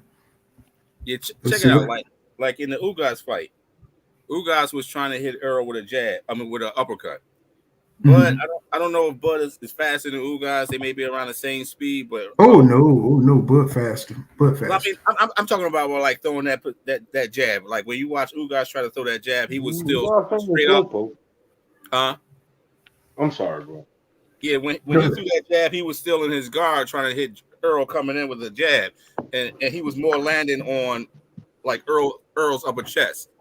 When Terrence was throwing hooks, not hooks, uppercuts at Sean, he was stepping way back and throwing uppercuts as Sean was leaping in.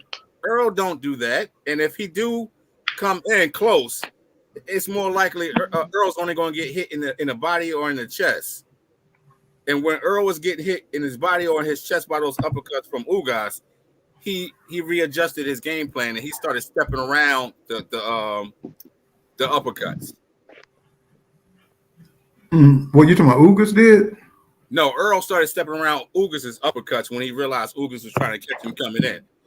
But Bud leaves. Well, that's because Derrick James told him to. You know what I'm saying? If you go back and look at the film, you know, say, hey man, don't stand in front of him. You say go around. Yeah, you know like early in the fight, he adjusted to that. But Bud has a telltale sign of stepping far, far back. He spreads his legs real far out and throws that uppercut when he thinks you try to jump in. Earl's not going to jump in. But he don't step far. If you look at my video where I break it down, he don't step far, but he'll take one little step backwards and then bam, he'll let it go. Yeah, you know what I'm saying? That's what I'm saying. Like on Sean, he was doing that to Sean, but that's Sean, you know, and Sean is a wild man when he's jumping in like that. But see, Sean, the problem with Sean is he get tired, bro. He knows better than to do that, but I think he wanted to be over. I think he understood that he wasn't going to beat Bud because he always get tired in the late rounds, bro. His whole form start to get fucked up. He's not as fast on the first step.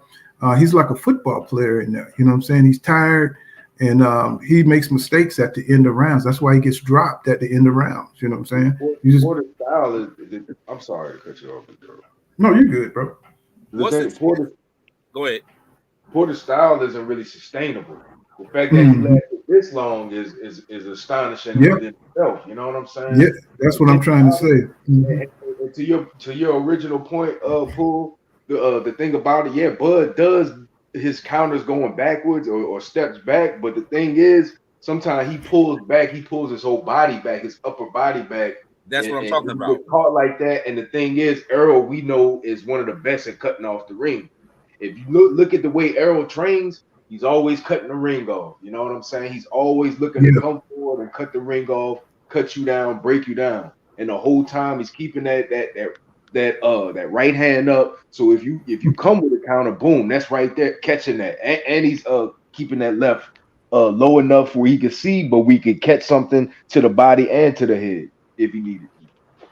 Yeah. Willie Williams, I don't know when their first press conference is, but I'm gonna check for it. I'm glad you asked that question, but I'm gonna look into it. You know what I'm saying? Let's see. John told me somebody, y'all not gonna respect it until EJ gets slept. It is what it is.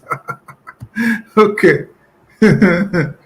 Don the Jenkins, the gotcha game, he says he said it out his mouth. He said he never had a hard fight ever. That's what I'm saying. It's like people, you know, we're boxing fans, you know what I'm saying? So, you know, we really watch this stuff, and it's like people don't take into account what this man be saying.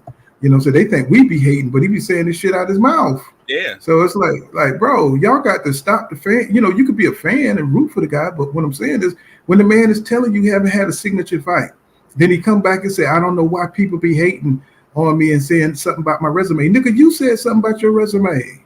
Mm-hmm. You know what I'm saying? That's what I'm saying. You know, we just going by what's coming out your mouth. We're not just making this stuff up, and they know that, but they just want to, you know what I'm saying, use this propaganda by saying everybody's a hater. No, bro, we listening to you. You know what I'm saying? We listening to what's coming out your mouth. Oh, let me get this super chat, y'all. Let me see. Damn, well, I'm way up in this. Ooh, man, I be trying to get everybody comments in. Let's see, 52 Block Boxing Network. Thank you for that. $9.99. It goes to support the channel. He says every opponent they say was a major counterpuncher, Bud destroyed. They don't have the punching output to beat him. Exactly. Or they can't. They don't have the dimensions of an Errol Spence Jr. They don't have the size. You know what I'm saying? Everybody he fought, like Kevin Ringo was saying, you know what I'm saying? He's always been bigger than them. He's always been faster, more athletic, tougher than those guys, mentally stronger, you know what I'm saying, as an athlete. And in this case, you know what I'm saying, we finally getting to see somebody with the same kind of mental makeup, you know what I'm saying, somebody who's had the wins, somebody who believes that they're the greatest in the division, somebody he can fight, you know what I'm saying, that's on equal footing. So that's why, you know what I'm saying, this is so good, man. That's why we're looking at Crawford like this is first step up fight. I'm gonna keep saying that till you guys get that in your head. You know, so thank you for that 52 blocks boxing network. Y'all make sure y'all support my brother like y'all support me, man. You know what I'm saying? He got good content over there. You know what I'm saying? Keith Perry says, what's good, Pool? He says nothing can help, but he says it's going to be a one-sided ass whipping. You know what I'm saying? It is what it is.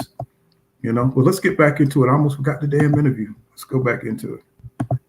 Because there are still some people out there like, I'm only going to believe this when I see them in the ring on July 29th. Is it officially signed on your end and to the best of your knowledge on his end as well? Yes, to the best of my knowledge, everything is signed. I've signed my part, and I believe that he signed his part. So everything is everything. Did you have to make any concessions? Not really, just mandatories. Like we got a mandatory rematch. Other than that, no. The interesting thing. Okay, so they got a mandatory rematch. That's interesting. You know what I'm saying? Are these guys going to be in shape? You know what I'm saying? To do a mandatory rematch. You know what I'm saying? How long will it take? Will they have an immediate rematch? You know what I'm saying? Let's say we'll go out there, you know what I'm saying, beat EJ or EJ go out there and beat. I mean, that's kind of interesting that they have a man. So that means they can't fight anybody else. They can't fight anybody else but each other after this rematch. That's what I'm thinking. What you guys think? I don't think it's going to be a rematch. I think this fight is going to take so much out of both of them, Bud especially, that it's not even going to be a rematch, bro. Unless Bud go out there and catch EJ clean with something that he just not going to see and just catch him clean and early with something outside of that, nah, bro. He's not going to stop that activity like that. He might slow it down like none other. I'll give Bud that. He might slow EJ activity down like none other, but he's nonetheless, the activity is still gonna be there. He's not slowing it down. So, well, the reason be the God, black fucking Bruce Leroy.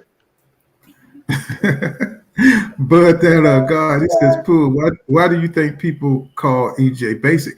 Because he's heavy on the fundamentals. You know what I'm saying? He uses, you know what I'm saying, all the fundamentals. You know what I'm saying, in boxing, he comes behind the jab, he works behind the jab. You know what I'm saying."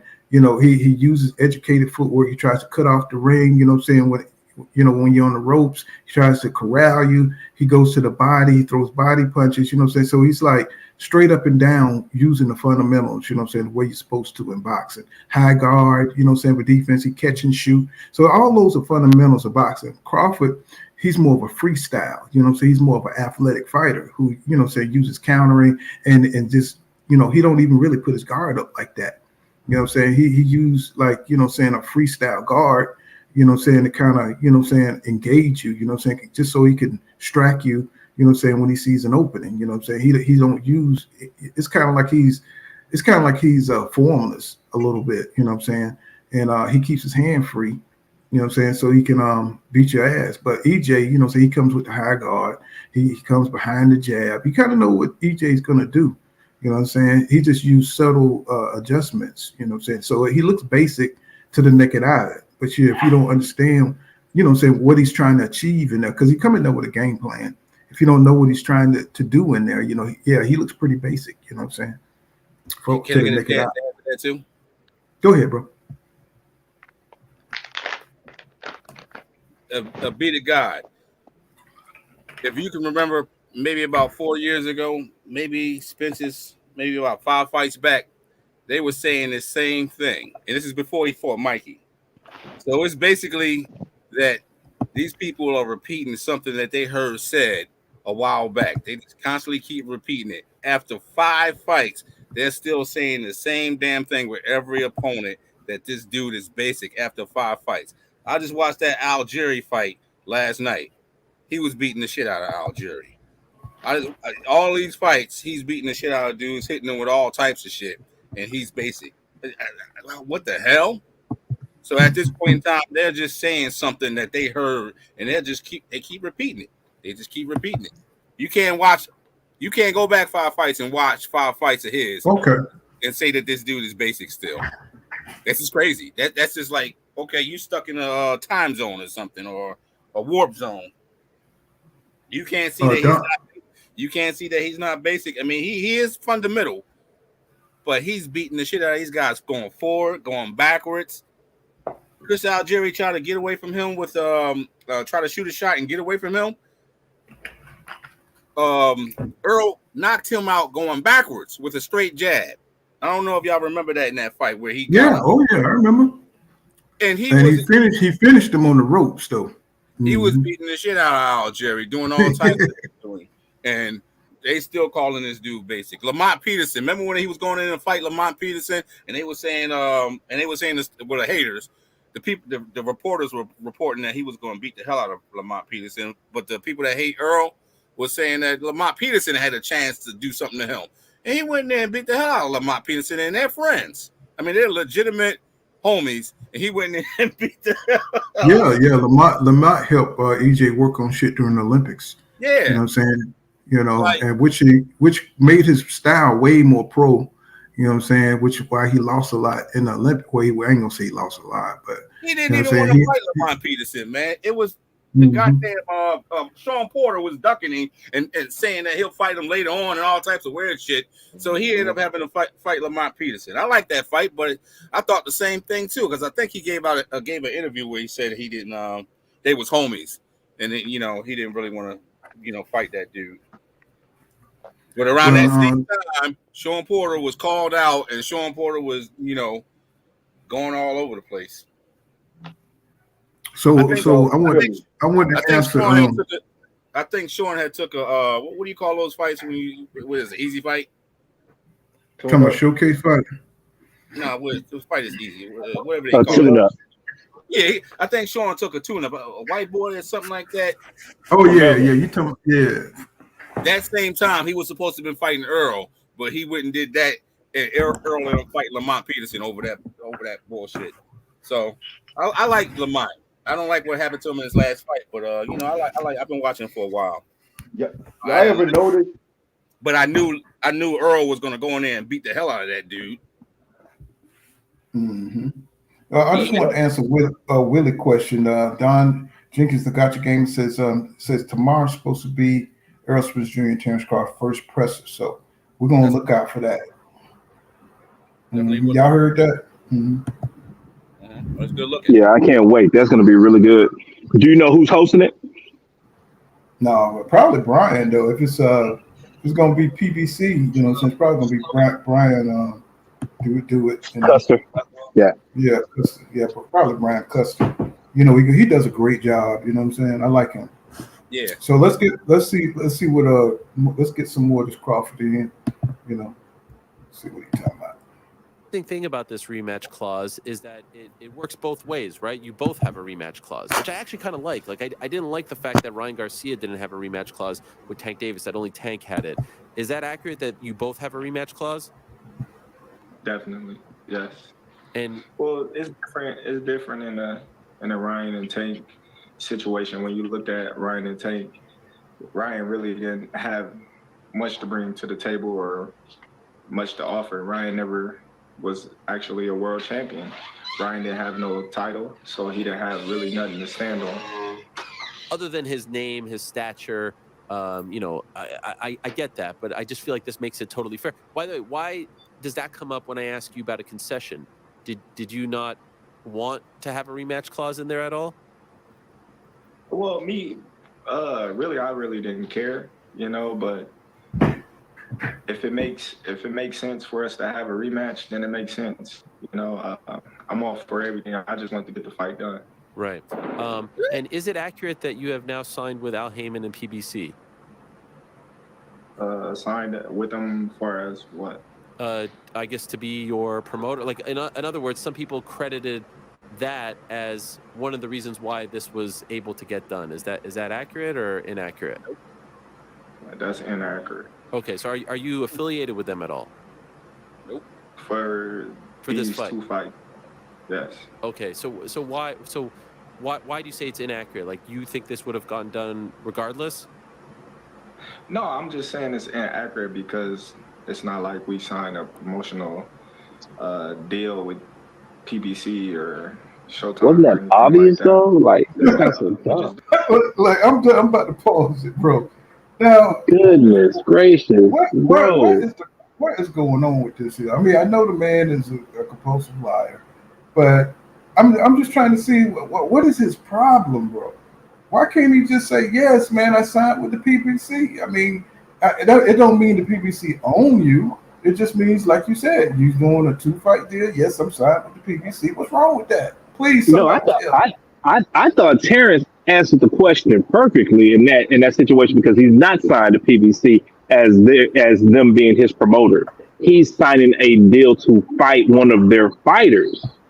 But this guy is trying to make it seem like, you have to sign a PBC just to fight one of their fighters to make it, you know what I'm saying, a bigger news. Like, you know what I'm saying? That's the only way that you can fight a PBC fighter is you sign to them to make, you know, like they offered him the 3-fight deal and they previously, they really wanted to sign him. This is not that case. And he answered that perfectly. No, he's lying to you. He is signed to PBC. He signed to PBC exactly for what he just said. These 2 fights. That's the reason why you see his ass out doing promotion for the PBC. The people that's showing up with him is the PBC when he's out doing these interviews. They just had an interview. They just had an interview talking about him lying about saying that he wasn't signed to the PBC, but he hates dealing with them for some strange reason, for whatever reason. But he signed to them for these 2 fights. No, that's like, but that's like Tank and Haney doing business together, and because they signed on the dotted line. Now you're saying that Haney is doing business, is signed to PBC. No, he wouldn't be signed to PBC. He'd be signed to the same people. He's not signed to these guys. That's why the reporter asked him that. The reporter asked him, was he signed to the PBC, because that's floating out there, and he doesn't like that. He's signed to the PBC for these 2 fights, and he goes into explaining it for interviews, for promotional, all that type of stuff that's going into these 2 fights. He signed with them. He's contracted with them to do all that stuff. They're showing up with him at the fish fry. They were there at the fish fry. Those people that was around him, they're not his people. Those are people that work for the PBC. Those interviewers and all the little fat white women running around. Earl had her in the video one day. Oh yeah, I know. So what's the problem with signing with the PBC for a couple of fights? What's the problem with saying that? You know what it is? Yeah, I tell you what it is. He always been smug about PBC. Big Mac too. Big Mac always been throwing shots at the PBC. As a matter of fact, somebody had, I don't know if it was Fanon or the Angry Man podcast, but one of them put a video up today explaining exactly what's going on with him in the PBC. And they explained that he doesn't like them. For whatever reason is, he has a problem with them. And he's in a video somewhere saying, in an interview somewhere saying, that's Earl Spence's company. That's Earl's company over there. I remember that. He missed White Daddy running things for him. He missed that. Yeah, he missed White Daddy. Y'all got it.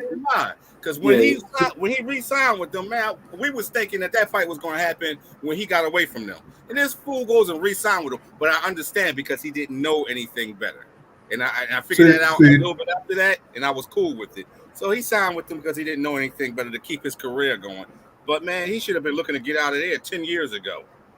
Yeah, just like Cotto, just like Mikey Garcia, just like Floyd Mayweather, just like everybody else. You know, top rank, it helps your career to a certain point. But when it's time to break off and make that superstar, so everybody who left top rank became a superstar, bro. Exactly. And you see where he's at now. If he would have left them 10 years ago, he would have been great. Mm-hmm.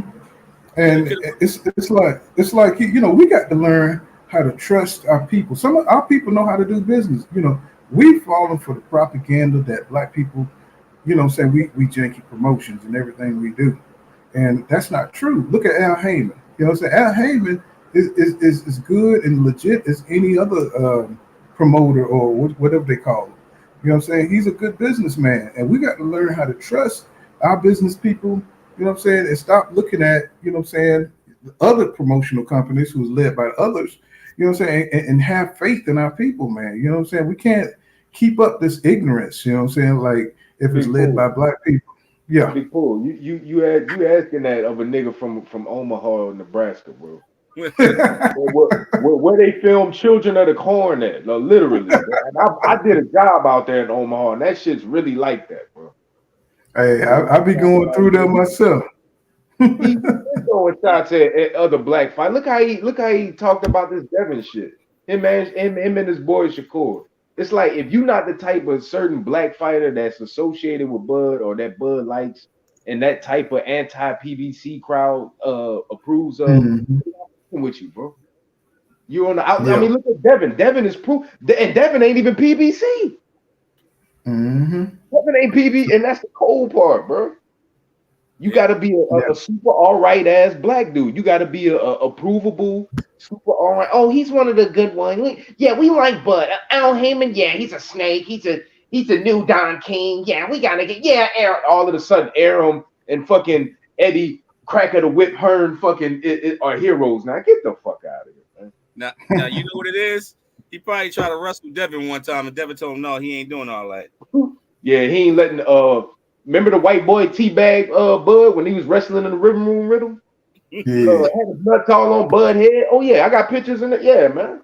He like that wrestling shit, man. Yeah, ain't nobody playing around those games. He love his white boy. Look, wrestling in a dirty ass living room with funky ass white boys. He love his white boys. I understand that because I'm from Florida, and from Florida, some of the top state from my high school, some of the top guys were black, that conquered wrestling every year, my high school, our people won every year, as far as wrestling went.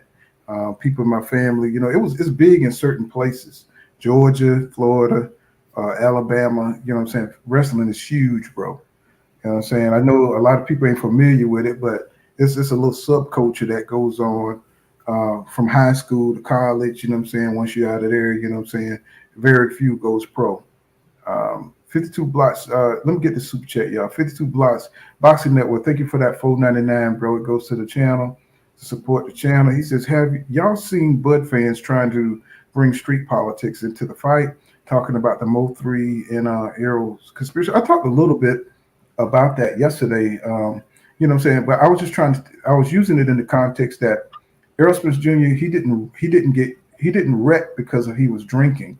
He was in that crowd and he changed his lifestyle since then. That's why he went and got the ranch and got to himself.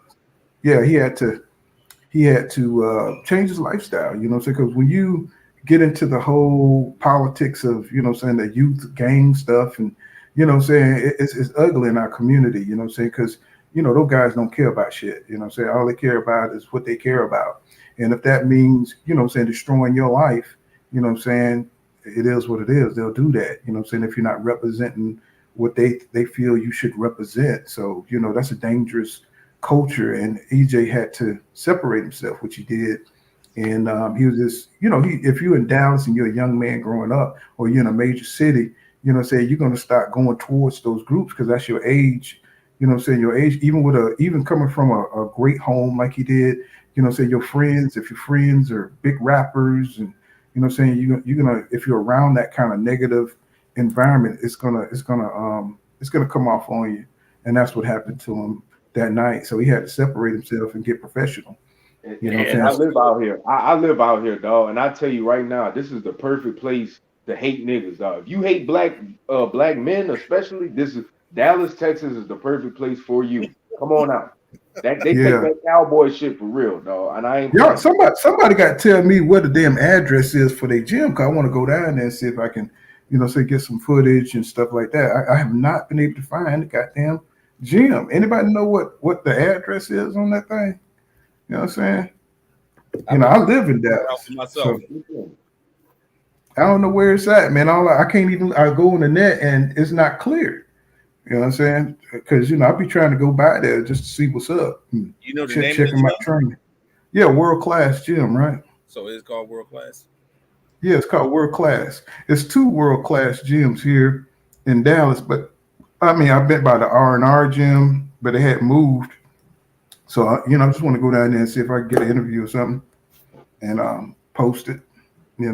But I've been looking for them for years. You know what I'm saying? Nobody, hey man, it's down off Oak Cliff. I'm like, bro, where the hell on Oak Cliff is it?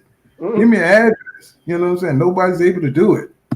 You know what I'm saying? Gant says EJ going to make sure Derek James have 2 undisputed thoroughbred champions in the stable in 2023. You know what I'm saying?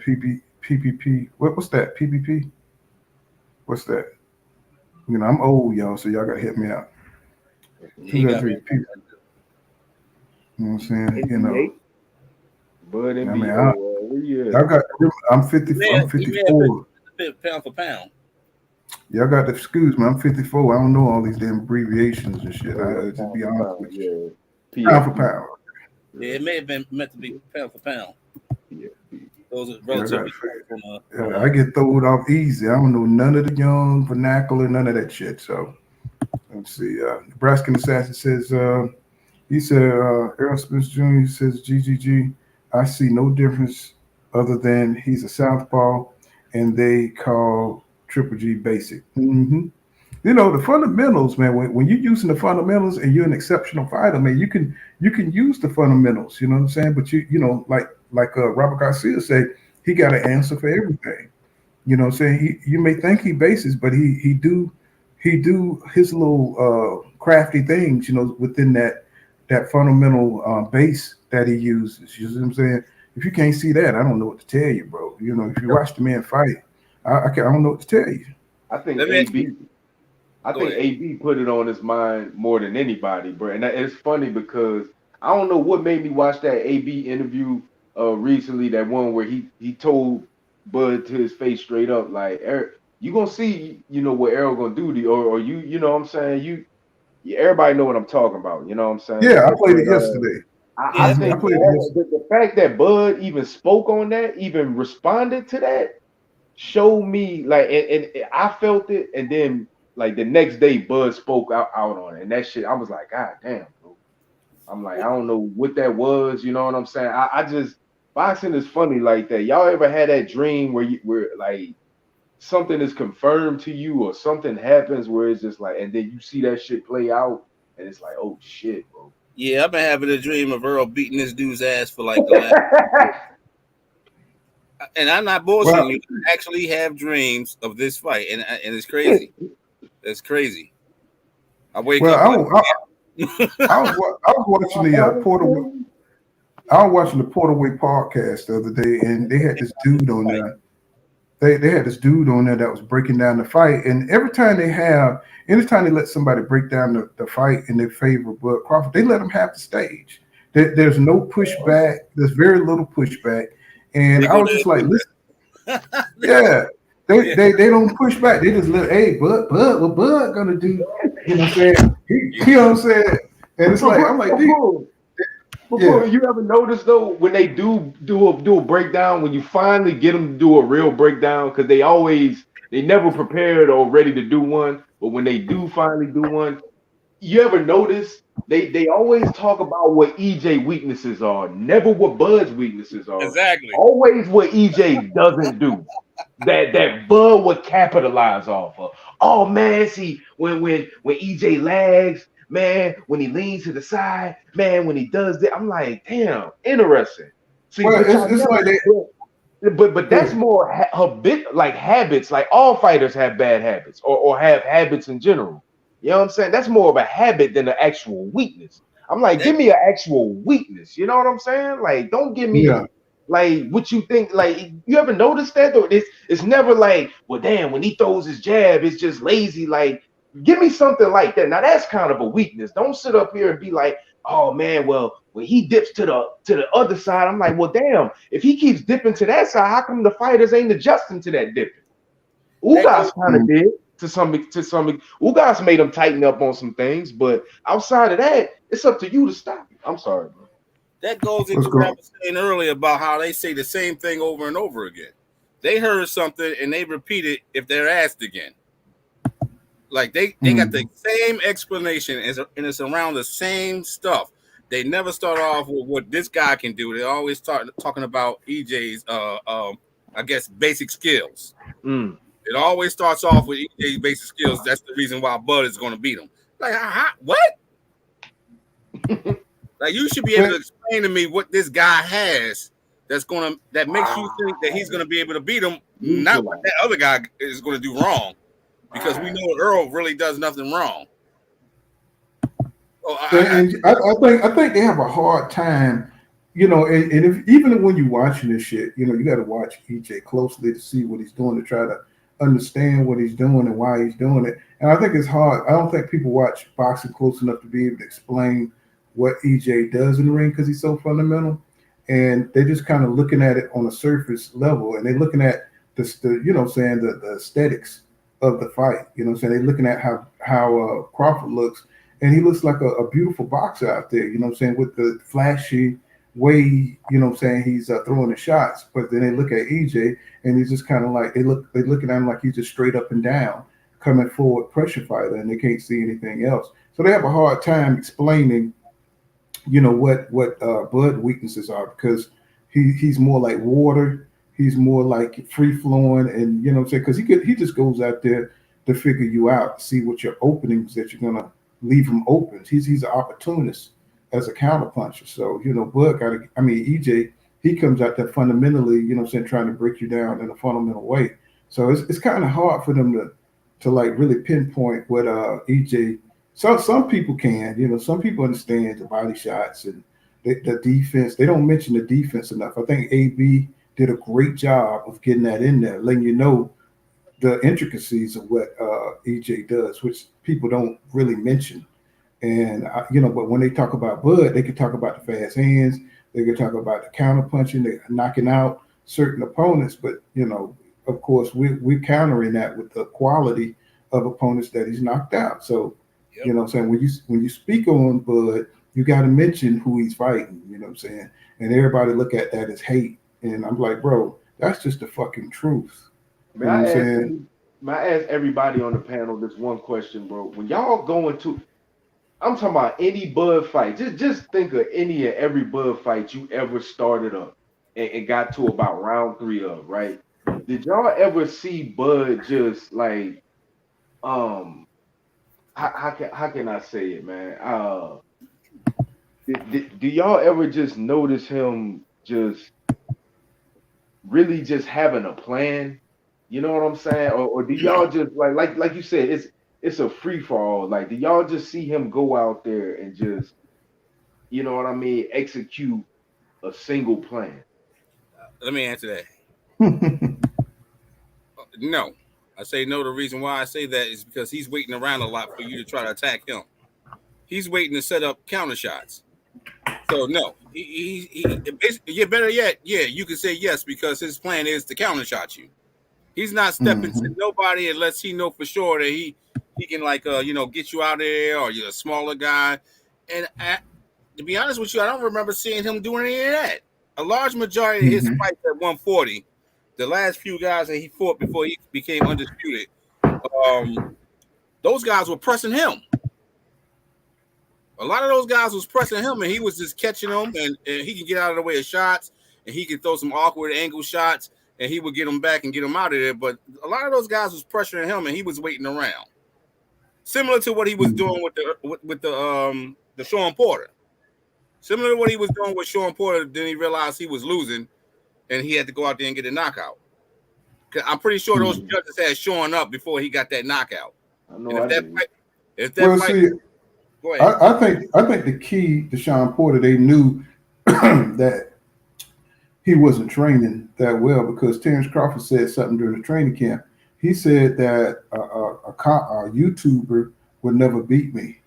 Y'all remember that? Yeah, I remember. I called the podcast Porter earlier. Remember that? So he was he watching Sean, seeing that he's not training. He's doing all these shows on YouTube, starting up his podcast, and he said a YouTuber would never beat me. And But then he should have went out there and stepped on the pace. He should have stepped it up on Sean Porter to really prove something, because him knocking him down and getting him out of there at the end of the fight didn't prove nothing. Like when I watched that fight and I watched how slow paced he was, and then I heard them say that he was losing in his own corner, I was like, well, goddamn, if Sean can keep this up, because I was hyped. When I saw Sean beating him, I was like, that gets this guy out of here.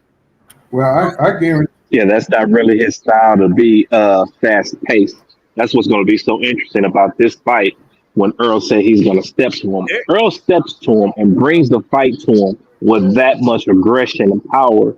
Like, it's just going to be so interesting to see how he reacts to it. You know, like, he's going to try to go blow for blow, and if he doesn't, he's just going to, you know what I'm saying, succumb to what I call the boogeyman. He's just going to get up under them covers, and he's just going to stay there, man. He's just going to stay there. You look at them guys, bro. They get up under the covers. They don't want to come out, bro, because the boogeyman is out there, bro. And I can't remember who said that about Errol Spencer, but he makes you cover up. And then I think somebody had a video where they went back through a bunch of his fights, and they showed everybody he fought covering up after he started hitting them in the body. And large majority in the middle rounds was those dudes walking covered up. So it's like that jab. They got when he repeats it, when he's accurate with that jab, like they showed what Danny Garcia had to raise his guard up and he went to the body, right? You know what I'm saying? He keeps shooting that jab. At some point he's gonna put that jab on that guard, right? And then he's gonna come underneath and hit you with that body shot. That's what he did to Mikey Garcia. He did a lot of that. Lucas, Danny, Lamont Peterson looked the same way.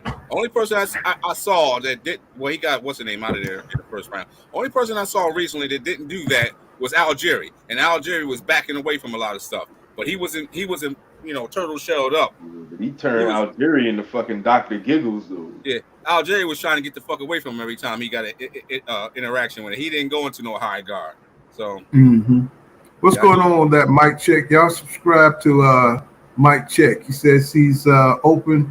He doing open panel Sundays at 5:30. Y'all check him out. What's going on, Joan Turner? I see you out there, my brothers. What's up, my brother? That's my I got a few Bud fans up in here. You know what I'm saying? That's one of the most relentless ones right there.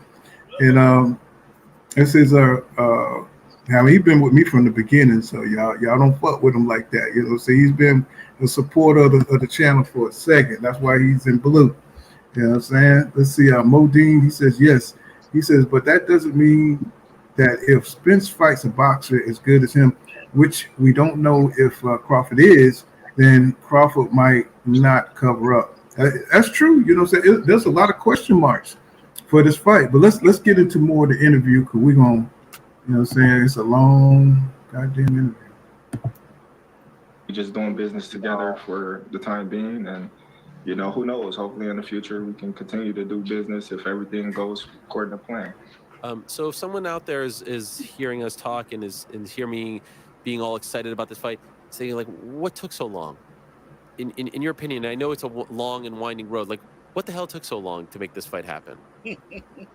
Well, business. Everything happened at the right time. I believe this is the right time for this mega fight to happen. And, I really don't care what took so long.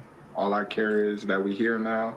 And, I'm more than excited to get in the ring and show everybody that I'm the best fighter in the world. We were just talking about Tank and Ryan, and I know that Earl Spence book with that Ryan didn't have the belts, and we can argue about who's higher on the pound for pound and whatnot. But I remember working for Showtime on that that week, and I said that I think that there's going to be a trickle down effect by these two guys who are working for two different promoters, or working with two different promoters on two different networks. They got together in a room and said, we're going to make this happen. We're not going to let this fall through.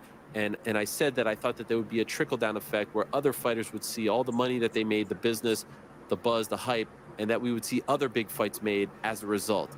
Is there any part of you that was sitting at home in late April watching that and said, if these dudes can make it happen, we need to make it happen. Let's go. Our fight could be even bigger than their fight. Ours is an undisputed title fight. Like, come on, let's do this. Was there any part of you that was watching that and that, that visual in Vegas in late April helped trigger what, was announced late last week? 100% no. No. Okay. We was I already told you you don't talking care before about that nobody fight else. either, got announced. And What y'all say? What y'all say? I told you don't care about nobody else. He care less about what the other dudes is doing. The dude said 100% no. Hell no. Shit, hey, Bud said, I'm gonna get my bag. They getting their bag, so shit, fuck all that. Yeah, one way or the other. I mean, I guess I could dig it. John Turner said, "Pull, I'm sending you $300 on the 29th, so the 30th when Bud wins, I'll collect my winnings." That boy really believe in Bud. Boy, he was Bud trying to be like EJ so bad in interviews. Yeah, he just coming off dead like a motherfucker. What's going on, Eric Johnson? Long time no see, bro.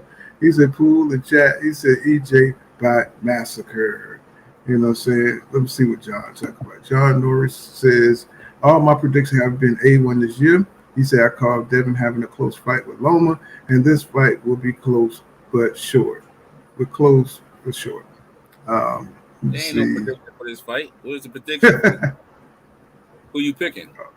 Oh, you already know he picking Bud. You know what I'm saying? Let's see. Let's get back into it, yeah.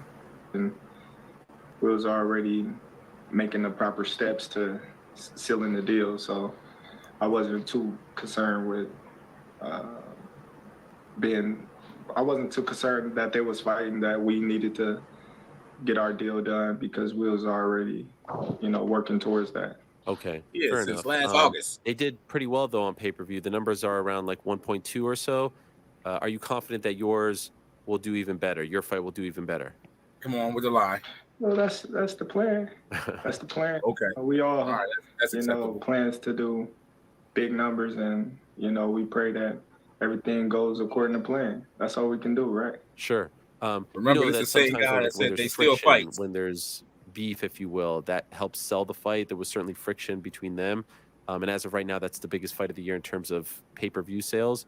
Do you feel comfortable in that role? Do you feel any friction with Errol Spence? Well, I think this fight sells itself. I don't think that nor me or Errol gotta go out and do things that's not in our character just to sell the fight. When you look at the fight, you say, okay, you got two undefeated top. Let me skip ahead some because I don't want to hear this shit. Here and there. That's all that I can, say about him because I don't know him personally. We're not friends like that, like buddies hang out together. From the outside looking in, he seemed like a laid back, chill type of guy, family type of guy, like to have fun here and there. That's all that I can, say about him because I don't know him personally. He has been through a lot, with the car accident, the eye injury, etc. Do you feel like, and some, no fault of his own, these things happen, but do you feel like he is not the same fighter that he once was maybe a couple of years ago? Here we go. Well, I can't say that. I've never been in the ring with him prior or. But based on what you see, based on what you're watching, you see with a different eye than me, right? Well, based on what I see, he's done everything he's done to get to where he is right now and still have zero blemishes on his record. So we really can't say. He can't say nothing good about AJ, bro. He can't say nothing good. He cannot get into the semantics, bro. Benefit of the doubt. Yeah, he won't give EJ or PBC the benefit of the no fucking doubt. No. I'm talking about, like, he can't say, man, I was just impressed that this guy came from a car accident and beat Danny Garcia. He can't say that shit. That shit wouldn't. He can't. He's not capable. It's not inside of him to say, man, he had. No class, bro. He can't do it. He just did what he had to do. He fought the fights and he made it happen, and now he's here. He don't have any blemishes on his career. You know what I'm saying? It's like, bro, what is going on with this cat? Why can't you just say that the man got a Rocky movie, you know what I'm saying, type of life? You know what I'm saying? Why can't you say that? That's why it's good. This is such a great fight. You know what I'm saying? This dude built himself back up to world-class level after all his adversities. You know what I'm saying? It's like, what's so hard about saying that shit? You know, it's just amazing to me. He really don't like Earl, and I know Earl don't like him.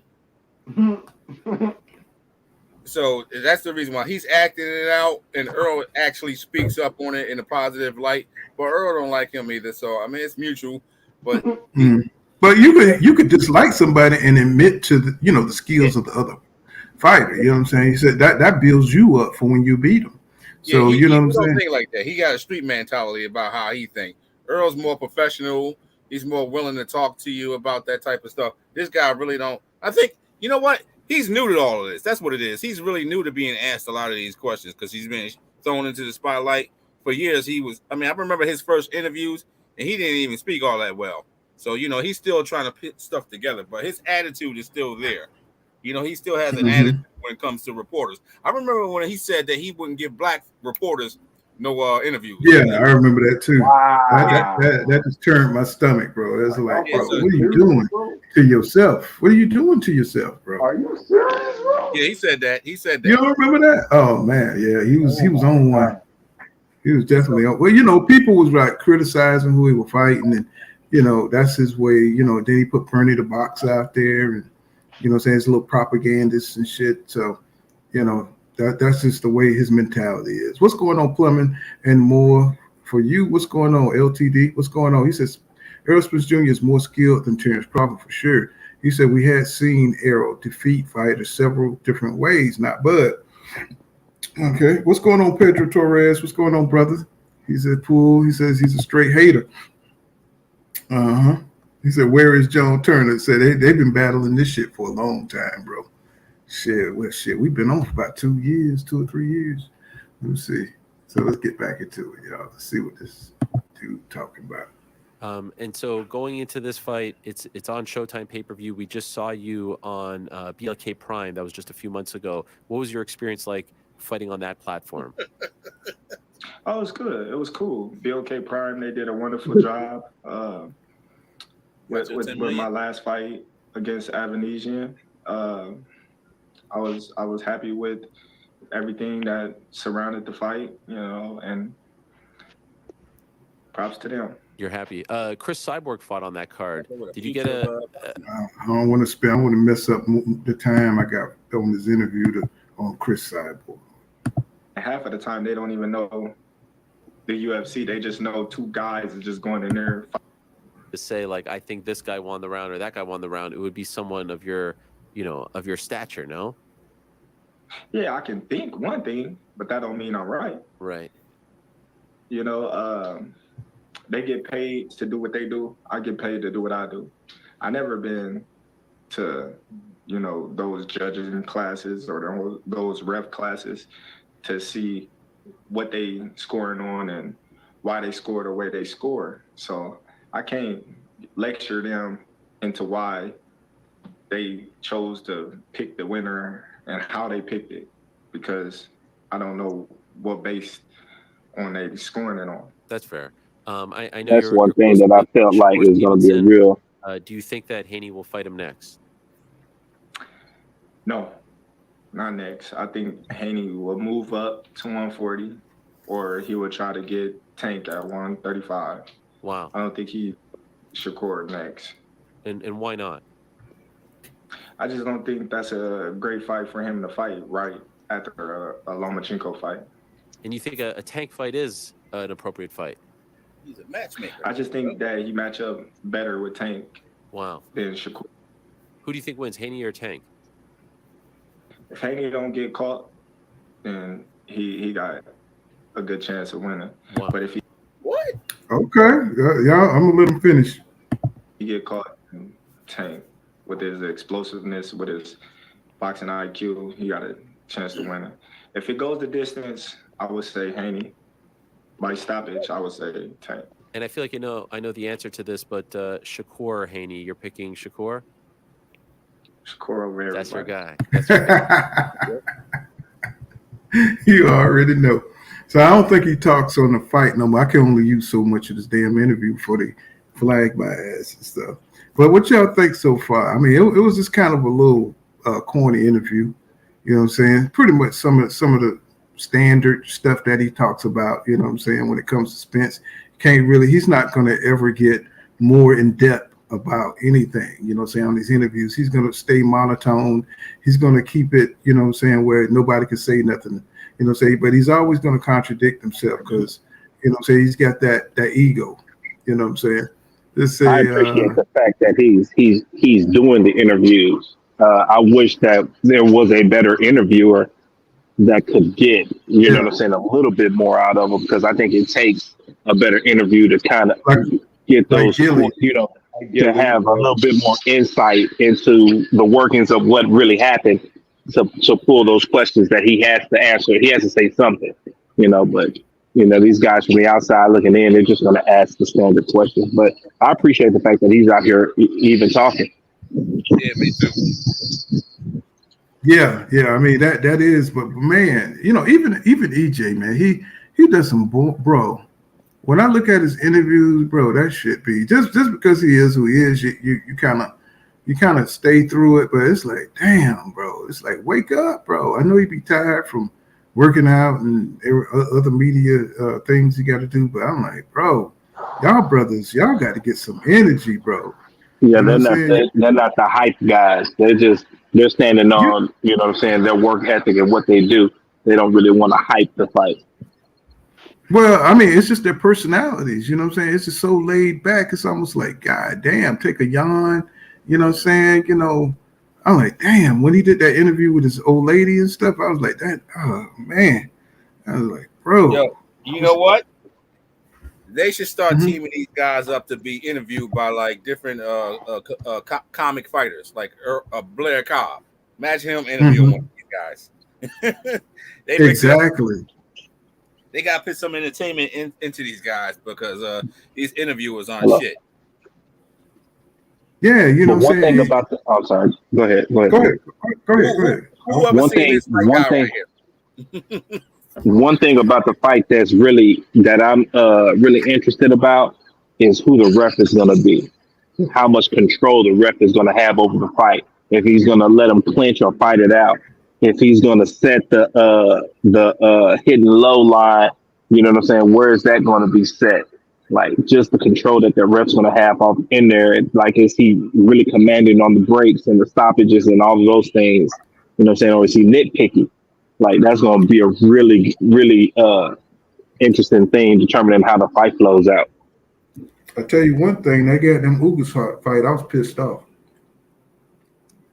That ref who ref the Errol Spence and Ugas fight, man, he kept interrupting, man, just when the shit was getting good, bro. I'm talking about every time, you know, either one EJ start cooking, man, he stopped the fight so he could go look at his eye. I was like, no, dog, come on, man. You know, even the announcer was saying, what is he doing? Yeah, right. Yeah. He was like, what is he doing, man? He just got a couple of good shots in. He's starting to run him back. He's trying to put his ass out. You know what I'm saying? Yeah, consider like if Bud is really wanting to clinch to keep EJ from, you know what I'm saying, getting in shots, is the ref going to break him or are they going to fight it out? You know, if EJ is going for that, if he's going for that hip bone, is he going to say, you're hitting low and stopping the fight, you know what I'm saying, rather than allowing them to continue, you know what I'm saying, with the progression of the fight, you know? Or look at it this way. What if Bud get in a couple of good stunning shots, 3 or 4 shots? You know he fast as shit. Are they going to try to stop the fight? Or, you know, on those things, you know, just like Rolly Romero. Remember when it looked like he was dominating that guy and they stopped the fight, right? You know what I'm saying? Is it going to be one of those situations where Bud, you know what I'm saying, have EJ, you know what I'm saying, hurt and he hit him with a couple of shots and they stopped the fight? That's going to be fucked up, bro. Yeah, you know that's going to be right there. That'll be crazy. I mean, because you know, if you looked at that Diego Corrales fight with Castillo, y'all go watch that fight. That was one of the best fights in boxing history. When Diego Corrales was getting fulboomaloon by Castillo, right? And I'm talking about he got knocked down by 3 or 4 or 5 times in that damn round. That, you know what I'm saying? And he got up at the end. It was the last 30 seconds. Diego Corrales knocked the Castillo ass out, bro. Boom. It had him fucked up on the rings, but Castile was all in his ass that whole round, bro. And They it's need like that. we're not. Say that again. They need that referee. I don't know if you remember when EJ fought. It was a guy that filled in. It was a Hispanic guy, and EJ was hitting this guy with everything, the kitchen sink, everything, and the ref was just letting it go and letting it go and letting him go. This guy didn't want to go down. He didn't want to fall. So EJ was tearing his ass. He was kind of a chubby guy. I can't think of his name. It was one of his earlier fights, well, probably mid-career. And EJ was hitting this guy with everything, and the ref, he wouldn't stop it. We need that guy.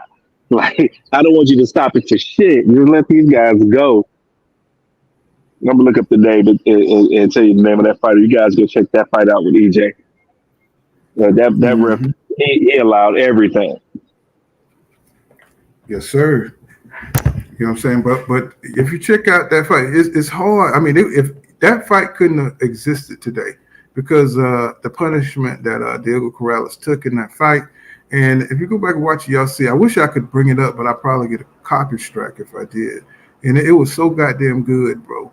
And in the last minute, on his last, just on sheer will alone, he beat Castile. You know what I'm saying? He just out-willed him, you know what I'm saying, to a win. And the shit was incredible, bro. You know what I'm saying? That shit was incredible. And it's going to be hard for us to get fights like that with them stopping this shit early. You know, if a fighter take 3, 4, 5 punches, you know what I'm saying? You know, some fighters got the ability to weather the storm if they got good punch resistance. And the other guy punched himself out. Now he's got to survive. You know what I'm saying? That's how I used to go back in the day. You know, somebody get a good little run and they think they got you and they shoot, they load. You know what I'm saying? Now they got to get their win back. And then the other fighter comes on. You know what I'm saying? So, you know, we just got to, you know, these refs just got to get some better training. I know we've had people that died in the ring and stuff like that, but they got to know these rainbow guys. We got what? Sorry about that, Paul. But the name of that fighter, his name was Alejandro Barrera. If you guys want to check that fight out, but that's the kind of rep that I hope we get, where allow those guys to fight and give them a chance, even though you might think they're getting hurt or maybe even getting dominated. Give them a chance to fight, man. This is a undisputed fight. You know what I'm saying? The unification. You know, we waited for this fight for so long. I hope we don't get a premature stoppage, like you were saying, Paul, like they did with Rolly and this guy. He got his belt took. You know, on such a frivolous punching exchange. It's just you gotta let those guys fight it out. And then when you go back and you watch the rerun, he didn't even land any of those punches, bro. That's the crazy part. You know what I'm saying? That's why everybody think that was a setup. You know what I'm saying? Because he didn't even land none of the punches. I was like, oh my God, bro. This look bad for boxing. You know? We got some real gamblers. What's going on, Just Do, in the building? You know what I'm saying? Educated Jab in the building. What's going on, my brothers? Y'all make sure y'all subscribe to Just Do Boxing over there, man. That dude is next level with it now. You know what I'm saying? He's doing interviews, the prospect. Just doing amazing things over there.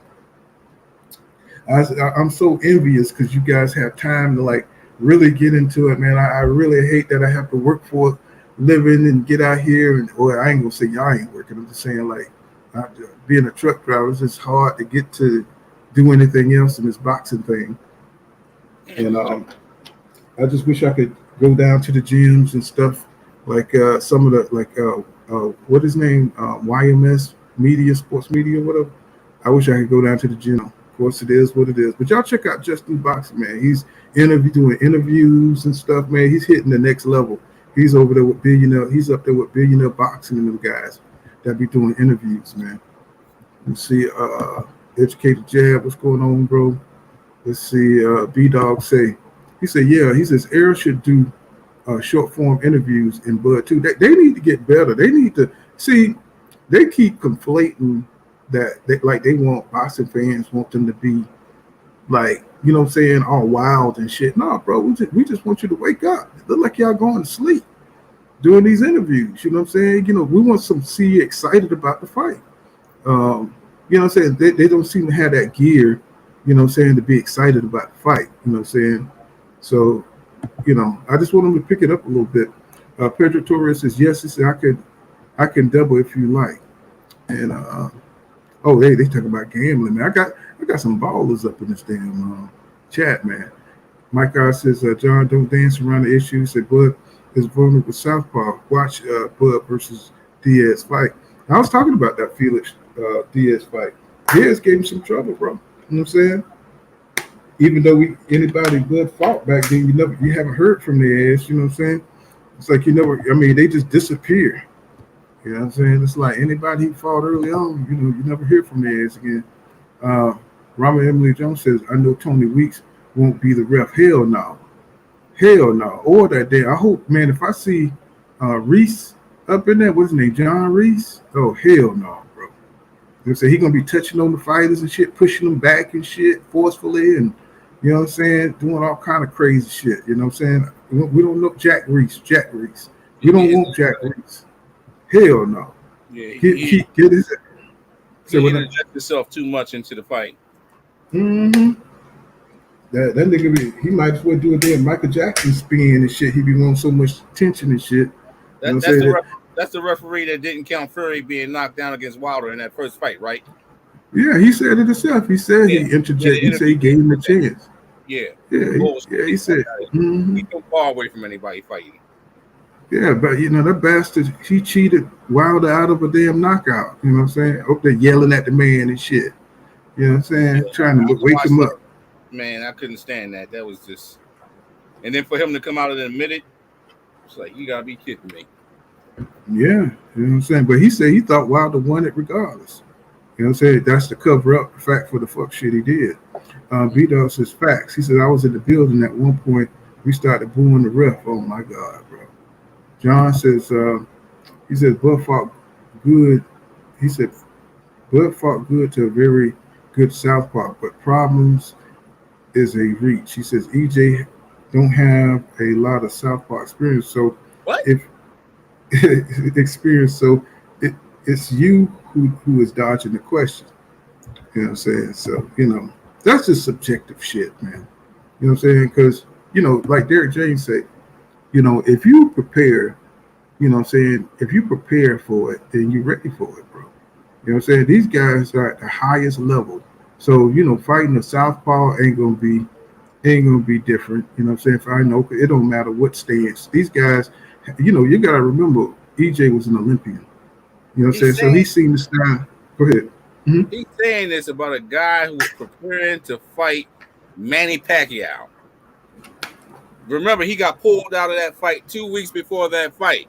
He was already in training camp, preparing to fight the southpaw. These guys are crazy. Well, when you ride for your guy, you know what I'm saying? He has no experience fighting a southpaw. Oh, man. Let's see. Bud R says, Bird versus Diaz. He said southpaw versus southpaw. I said Bud got rocked several times. Diaz was just a little guy with short arms and he couldn't capitalize. EJ was smoke Bud. Yeah, and I talk about that fight. You know what I'm saying? He just was too small. Bud was playing with him, man. You know what I'm saying? But when Diaz clocked his ass a few times, he just couldn't capitalize on it. Like you said, Brian Bradley says the interview was better, but if he tries to download, he'll be getting hit and forced to fight, and then it gets real, and that's going to be interesting to see if when EJ stop putting that pressure on him when Bud gets activated. You know what I'm saying? That fight or flight side of him get activated. You know what I'm saying? Will he be effective? Will he have success? You know what I'm saying? In backing EJ up off him. You know what I'm saying? Or is he just going to be happy with escaping out the backside, on the side, or just getting out of there so he can reset, you know what I'm saying? Or, will Bud be able to make EJ reset? And that's going to be interesting. If he can make EJ reset, you know what I'm saying? It's going to be an interesting fight. Pedro Torres says that they need to have the best reps in boxing for this one. Yes, you know what I'm saying? And everybody's going to be paying close attention to that shit. What ref do they get? Is they going to allow EJ to work on the inside? We know Bud likes to clinch, and we know EJ how he do when he gets clinched. He likes to work with the offhand. He likes to frame up and put his body up in there and push off. You know what I'm saying? So he can Like when you remember when Ugas got hurt in the fight, and EJ, he was trying to grab EJ, and EJ was just pushing his ass up to stay on top of him. Yep. I think we're gonna see that with Crawford, but Crawford's strong as shit now. You know what I'm saying? He's gonna have to hold on like a nigga drowning. Yeah, I don't think he's gonna be able to hold on. He's still small, and I think if he does try to hold, all that holding is probably gonna tire him out. I think so too.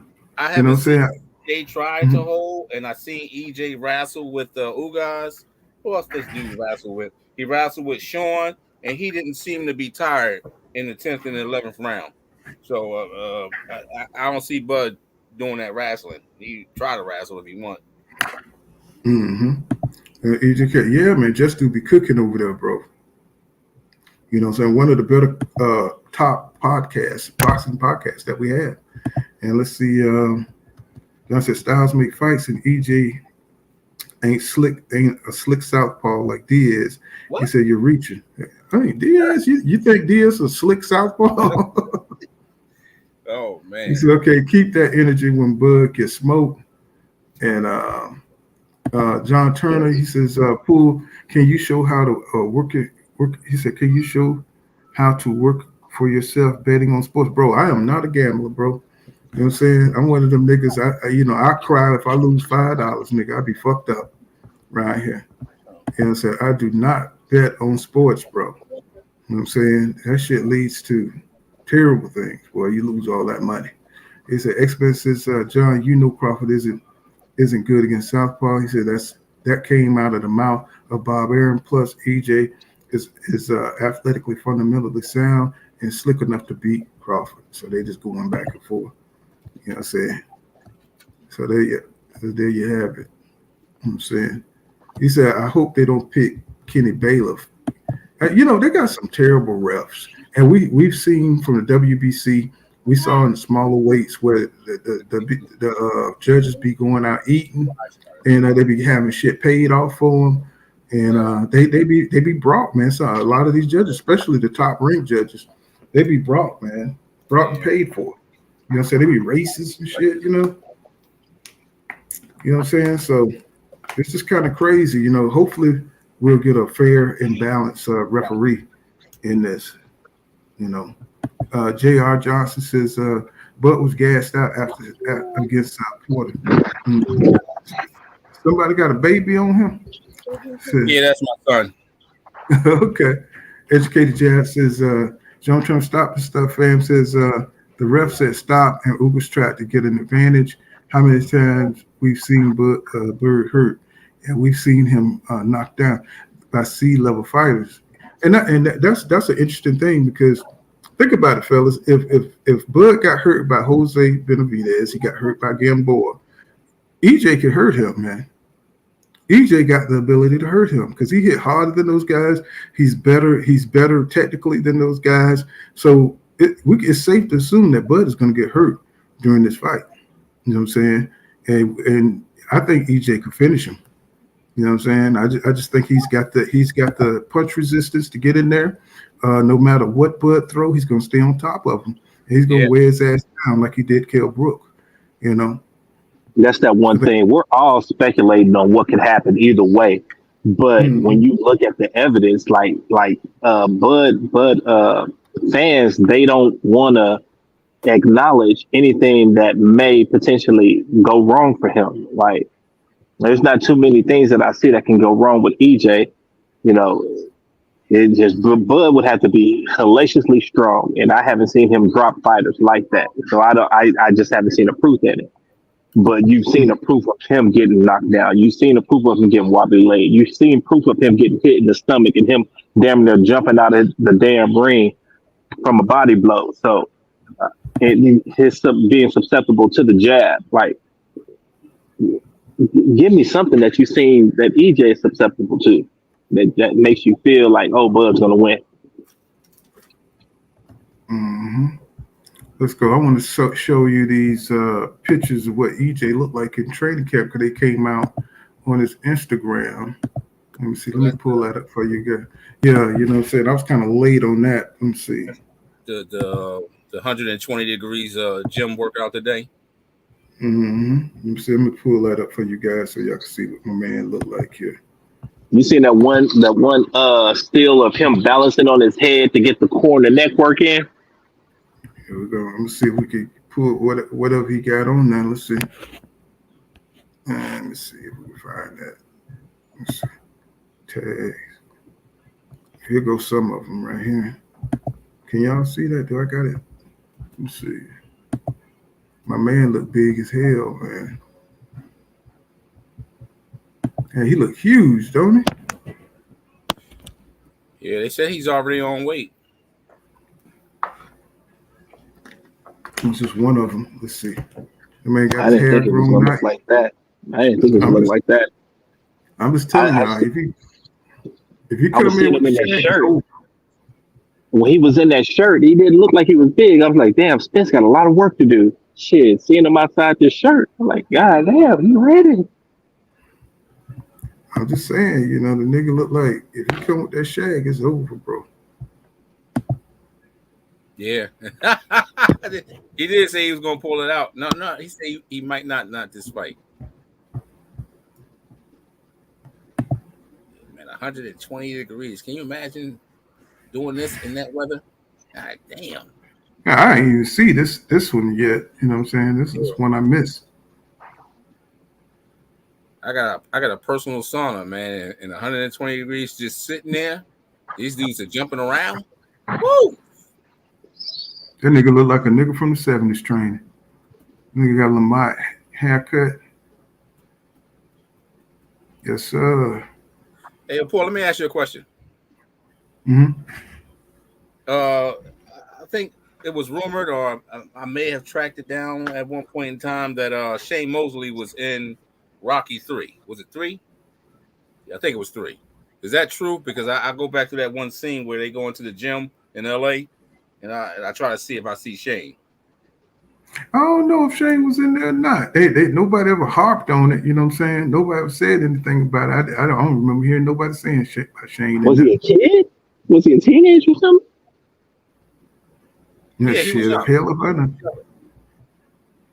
I don't said, even remember that. He was younger, yeah, but he had an afro and everything. I just can't remember if I seen him or not on it. It just came. I don't remember hearing nothing about it. That's crazy. so what y'all think, y'all? Look like he got some ways to go. No. They said they reported on him earlier today. Somebody posted a video where they were in the gym, and they said he was on weight. I think it was Derek James said he was on weight. So I mean, he don't have that cut look. You know what I'm saying? Yeah, that muscle definition is a lot more stiff. When he come in there looking like a goddamn He-Man action figure when it's time to fight. Yeah, when I'm saying that, I mean like he doesn't have to like lose weight, but just to get down to like the night of the weigh-in. Mm-hmm. Like this camp is more about strategy than it is about him losing weight. Like he's like maybe 5 to 10% from where he needs to be, and that's purposely because you need to go burn that off and weigh in. Yeah, these look like the stuff. This look like the stuff that was posted earlier today. Yeah, when it's fight night, he looks like the damn posters from the Rocky 4 movie. Mm-hmm. That's the advertisement. We got he eating bud right there. Yeah, he rolling up. Yeah, Terrence. Like the big shark eating bud right there. Now that's the papers, and he about to roll up bud. Yes, because he said something about smoking them. Yeah. That's what it is. They should have Jamel Charlo. Both of them was training today. Both of them was working out in that gym. I saw that Tim Tszyu is about to fight someone else. Is that true? Mm-hmm. I know Charlo's training for something. Yeah, I had seen that. I had asked earlier. Do you guys know if the Ugas and the Keith Thurman? Yeah. Is that true? I'm hoping it is. I mean, he reported on it, and I guess he be having an inside scoop sometimes. So It is what it is. I wait and see, but that'd be a good fight. I think it was for August the 1st. Yeah, that'll be a good one. Yeah, I definitely want to see. Enjoy it. Look, he getting that trade, getting it in now. It's like I want to see him a little slimmer in the waist, but maybe putting on a little. I don't know. You gotta see. I never seen him look this. Kind of. He always been super cut. Maybe we still weeks away though. Yeah, it's like what about what? I'm trying to find those pictures. Like 6, 7 weeks. 50, what is it, 55 or something like that days or something like that? 4 or something like that. Let's see, where is the damn pictures here? And let's see, let's go to his post. That's the same video. Yes. Let's see. Okay, well, okay, they took those pictures down, huh? Let's see. Yeah, let's see. Real. Let's go to the real. That's not in there. Let's see. There it is.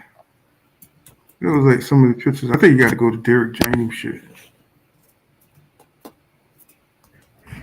Yeah, they working. Let's see what Bud Crawford. See if he put anything up there. He had something with him all sweating.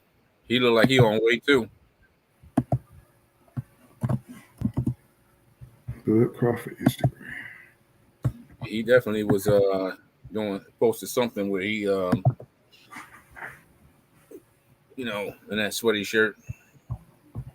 Yeah, look like he putting in that work too. So this gonna be look like he got smaller. He looked a lot smaller in his arms. His arms look like they got a lot of that water weight out of him. So there we go. That picture with snack on. Yeah, unless that's old, but he posted that today.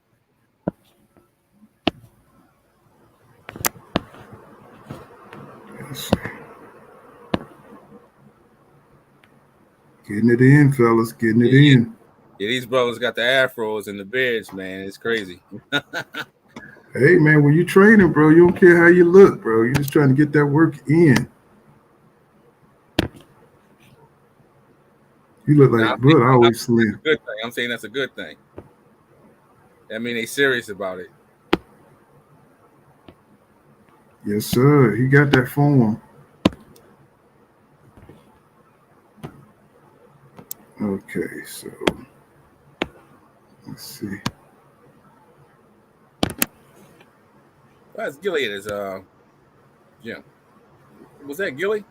I think it's Mayweather gym. Might be Mayweather gym. I think he's in Las Vegas from what I hear. Look at this donut eating ass nigga. Yeah, like snack man right there.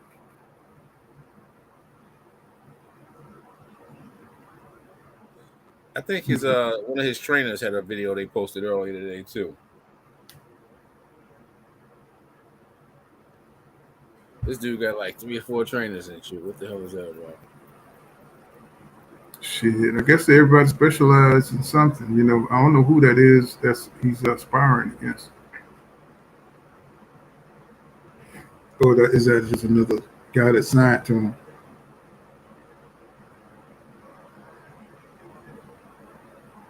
Yeah, that's sure. They don't give you much, do they? Yeah, that's old. That's an old picture.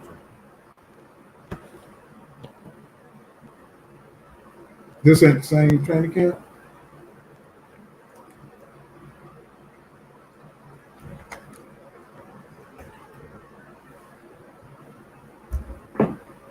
Yes, sir. Boy, that training is serious. There you go, camera question. I think Spencer's going to have the better training though. They like to talk about going up into Big Bear for the altitude and all that shit. Now, see right here, that's going to be important. You know what I'm saying? You see how you get hit to the bottom?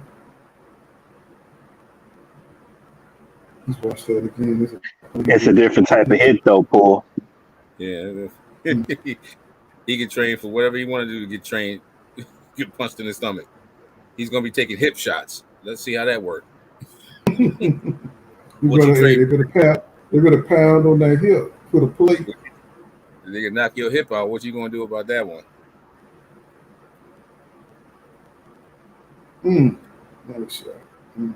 See, I like Ugas because he came straight out and was in the hospital posting videos. That damn Sean Porter hid for a long time. He knew he was fucked up, and he hid for a long time before he That's said what it. I'm talking about right there. That's what I'm talking about right here. Yeah. I'm saying he's training for them damn body shots, bro. He's training for them body shots. He's training for them body shots. I don't think he's big enough to really to do any training that's going to benefit him. If anything, he should have been like he should have fought better competition. You know.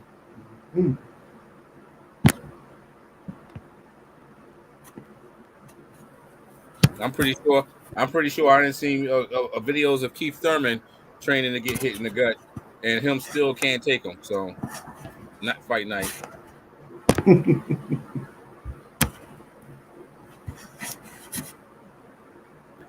Do you remember any fighter who ever turned his back on his opponent and started running?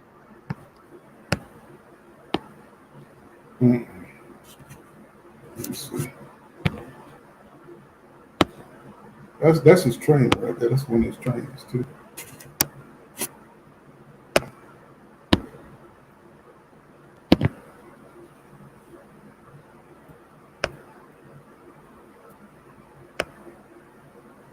Yeah, he's putting in that work now. Shit.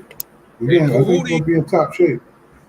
Who do you have winning if he was still boxing and in prime shape? Terrence Crawford or Marcus Madonna? Ooh, man, that's a good one. See, because Marcus Madonna is one of them motherfuckers. You can hit him and he's still gonna throw 100 punches around, bro. He's still gonna throw it. It just depends if Bud can catch him. You know what I'm saying? That's a good one right there, bro. If he can put that kind of pressure on the floor. I was listening into that live y'all had a couple of days ago where Up had said he brought everybody attention to Adrian Broner. And when he said that, I was thinking the same damn thing, and I just wasn't able to type it into the computer. This when he was at that damn movie. I'm looking at this fight as Terrence Crawford being Adrian Broner and Errol Spence being Marcus Madonna. That type of output is what I'm looking for. Look at that right there. Okay, you like that shit right there. Nigga hit me right there. That's that UFC. I mean, that UFC chick, ain't it? No, that's the chick that just got her ass whooped by Clarissa, ain't it? Wasn't that the UFC? It was boxing or that wasn't boxing? I mean, UFC? No, she a boxer, I believe, because I believe that's the lady that just got her ass whooped. No, that's not her. That other. That's not her? Yeah, that's not her. That girl that got her ass whooped is pretty looking. Man, Clarissa with that overhand right, bro. She had nothing for it all night. She was lighting that lady up. Look at this nigga here. Yeah, this nigga trying to, because the fight is high profile. He's trying. This brother right here. See that brother in the middle right there with the baseball cap on? That's the guy that posted the video today. Yeah, it's the video right here. Crawford Reeves. He gives a breakdown on what he think or whatever. Yeah, I don't want to get copyright on the shit. You know what I'm saying? So we'll see. So he doing his thing, promoting. He's doing his thing. He's doing his part. But I think he think he hard, nigga. Look at that. Oh boy, this is gonna be. You think you hard, cuz? What is it on the hard, cuz? Say that. They had some small writing on the bottom of that last poster. Oh, let me see. You want to go back to that? Okay. So right this one here. Yeah, the same. So Omaha, Nebraska, 39 wins, 0 losses, 0. So shit. Okay. This is record.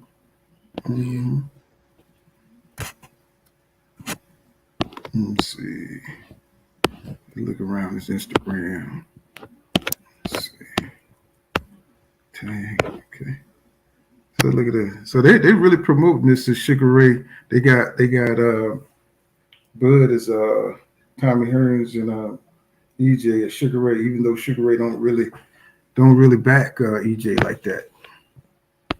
You don't really fuck with. I don't know about Hearns. I don't know what Hearns say about the fight. Yeah, that's weird too, though, right? But that was on Crawford's page. Mm-hmm. From what I hear, Sugar Ray has a history with Earl Spence, so that's a little weird that he says what he says. Let's see. Yeah, that's about it. I was looking for that interview he did at the Fish Fry, but couldn't find it. Yeah, I can't wait till PBC go ahead and take over, or Showtime rather, go ahead and take over with the promotion of the fight, so we can get more. It's gonna get a lot cleaner, a lot crisp.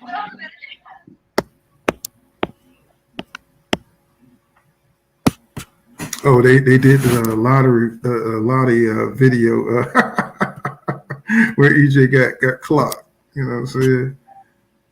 Yeah. Oh my God! Oh, that's crazy. But he still came back with that dude as though similar thing to Ugas. But at least that one he was fighting and got caught like that. But that's how long ago was that? That was like what? Ooh man, that's back in 2015. Yeah, 2015. A whole type of new animal we dealing with now. Dude that went through a car window, got ejected from a car, had to go get his eye fixed, had all his teeth knocked out, man. Shit. That should have changed your life. Anybody messing around with their teeth, it'll make you a changed person. Mm-hmm. Mm-hmm. Mm-hmm.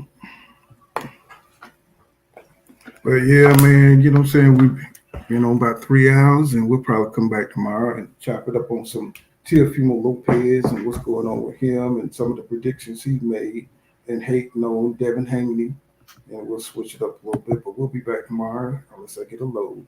Let me see. Let me go through some of the comments first to see what everybody talking about. So, you know, we've been chopping it up for a second here. Thanks for the platform, Paul. No problem. Educated Jab says they going back and forth. So Cash Crypto says EJ been working Jones stop. That Mike Check says Jonah, you are a trainer or nutritionist. And Pedro Torres says, have you ever seen Spence not in shape on any of his fights? No. And let's see. X-Men says Cash Crypto is sad. It's sad, brother. Crazy excuses. They're just going back and forth with each other. There's no questions. It says ordering. He says ordering my smoke on Bush shirt. I think I'm gonna have to get that one. Yeah, I think I'm gonna have to get that one, bro. That was sweet. Let's see. Pedro Cash, X-Men says Pedro Cash, these the same frauds that wanted Floyd to lose, but he didn't. You know what I'm saying? But we're gonna wrap it up there. Let me get Pedro comment right. He says, you know damn well nobody in boxing put that work in like Spence, no doubt. Let me see. Anybody else? Let's see. Salute. Well, we're gonna wrap it up there, y'all. But we'll be back tomorrow and come on back. We'll talk about Teofimo Lopez and we'll talk about that Canelo shit that's going down. And you know what I'm saying? We got Boots coming up with a fight. We'll break that down. You know what I'm saying? With Via, that's gonna be a hell of a fight, y'all. You know what I'm saying? But thanks for supporting the channel. You know what I'm saying? I like everybody, you know what I'm saying? Educated Jab, John Turner, Don Jenkins, the Gotcha Gamer, X-Man, always here. That mic check coming through. You know what I'm saying? Did I wrench him up? You know what I'm saying? I gotta look on my phone and see if mic check wrenched up. Nah, he ain't wrenched up. I got you. Boom. Okay, you wrenched up now. Let's see. Okay, yeah, so you wrenched up. Everybody else is pretty much regulars. So, yeah, just check me out tomorrow, man. You know what I'm saying? I'll probably be back same time, same place. I'll probably come on a little bit earlier. And we'll chop it up about Teofimo Lopez and Taylor, because that's heating up. That's going to be this weekend. And hopefully I'll be able to cover the fight live, and we'll have a good time doing that. But thanks to everybody for stopping through. This has been Pool Counter Boxing. Make sure you smash that like button and subscribe. I appreciate all you guys, man. You know what I'm saying? See you guys in the next live stream tomorrow. Shalom, Peace out, y'all. No doubt.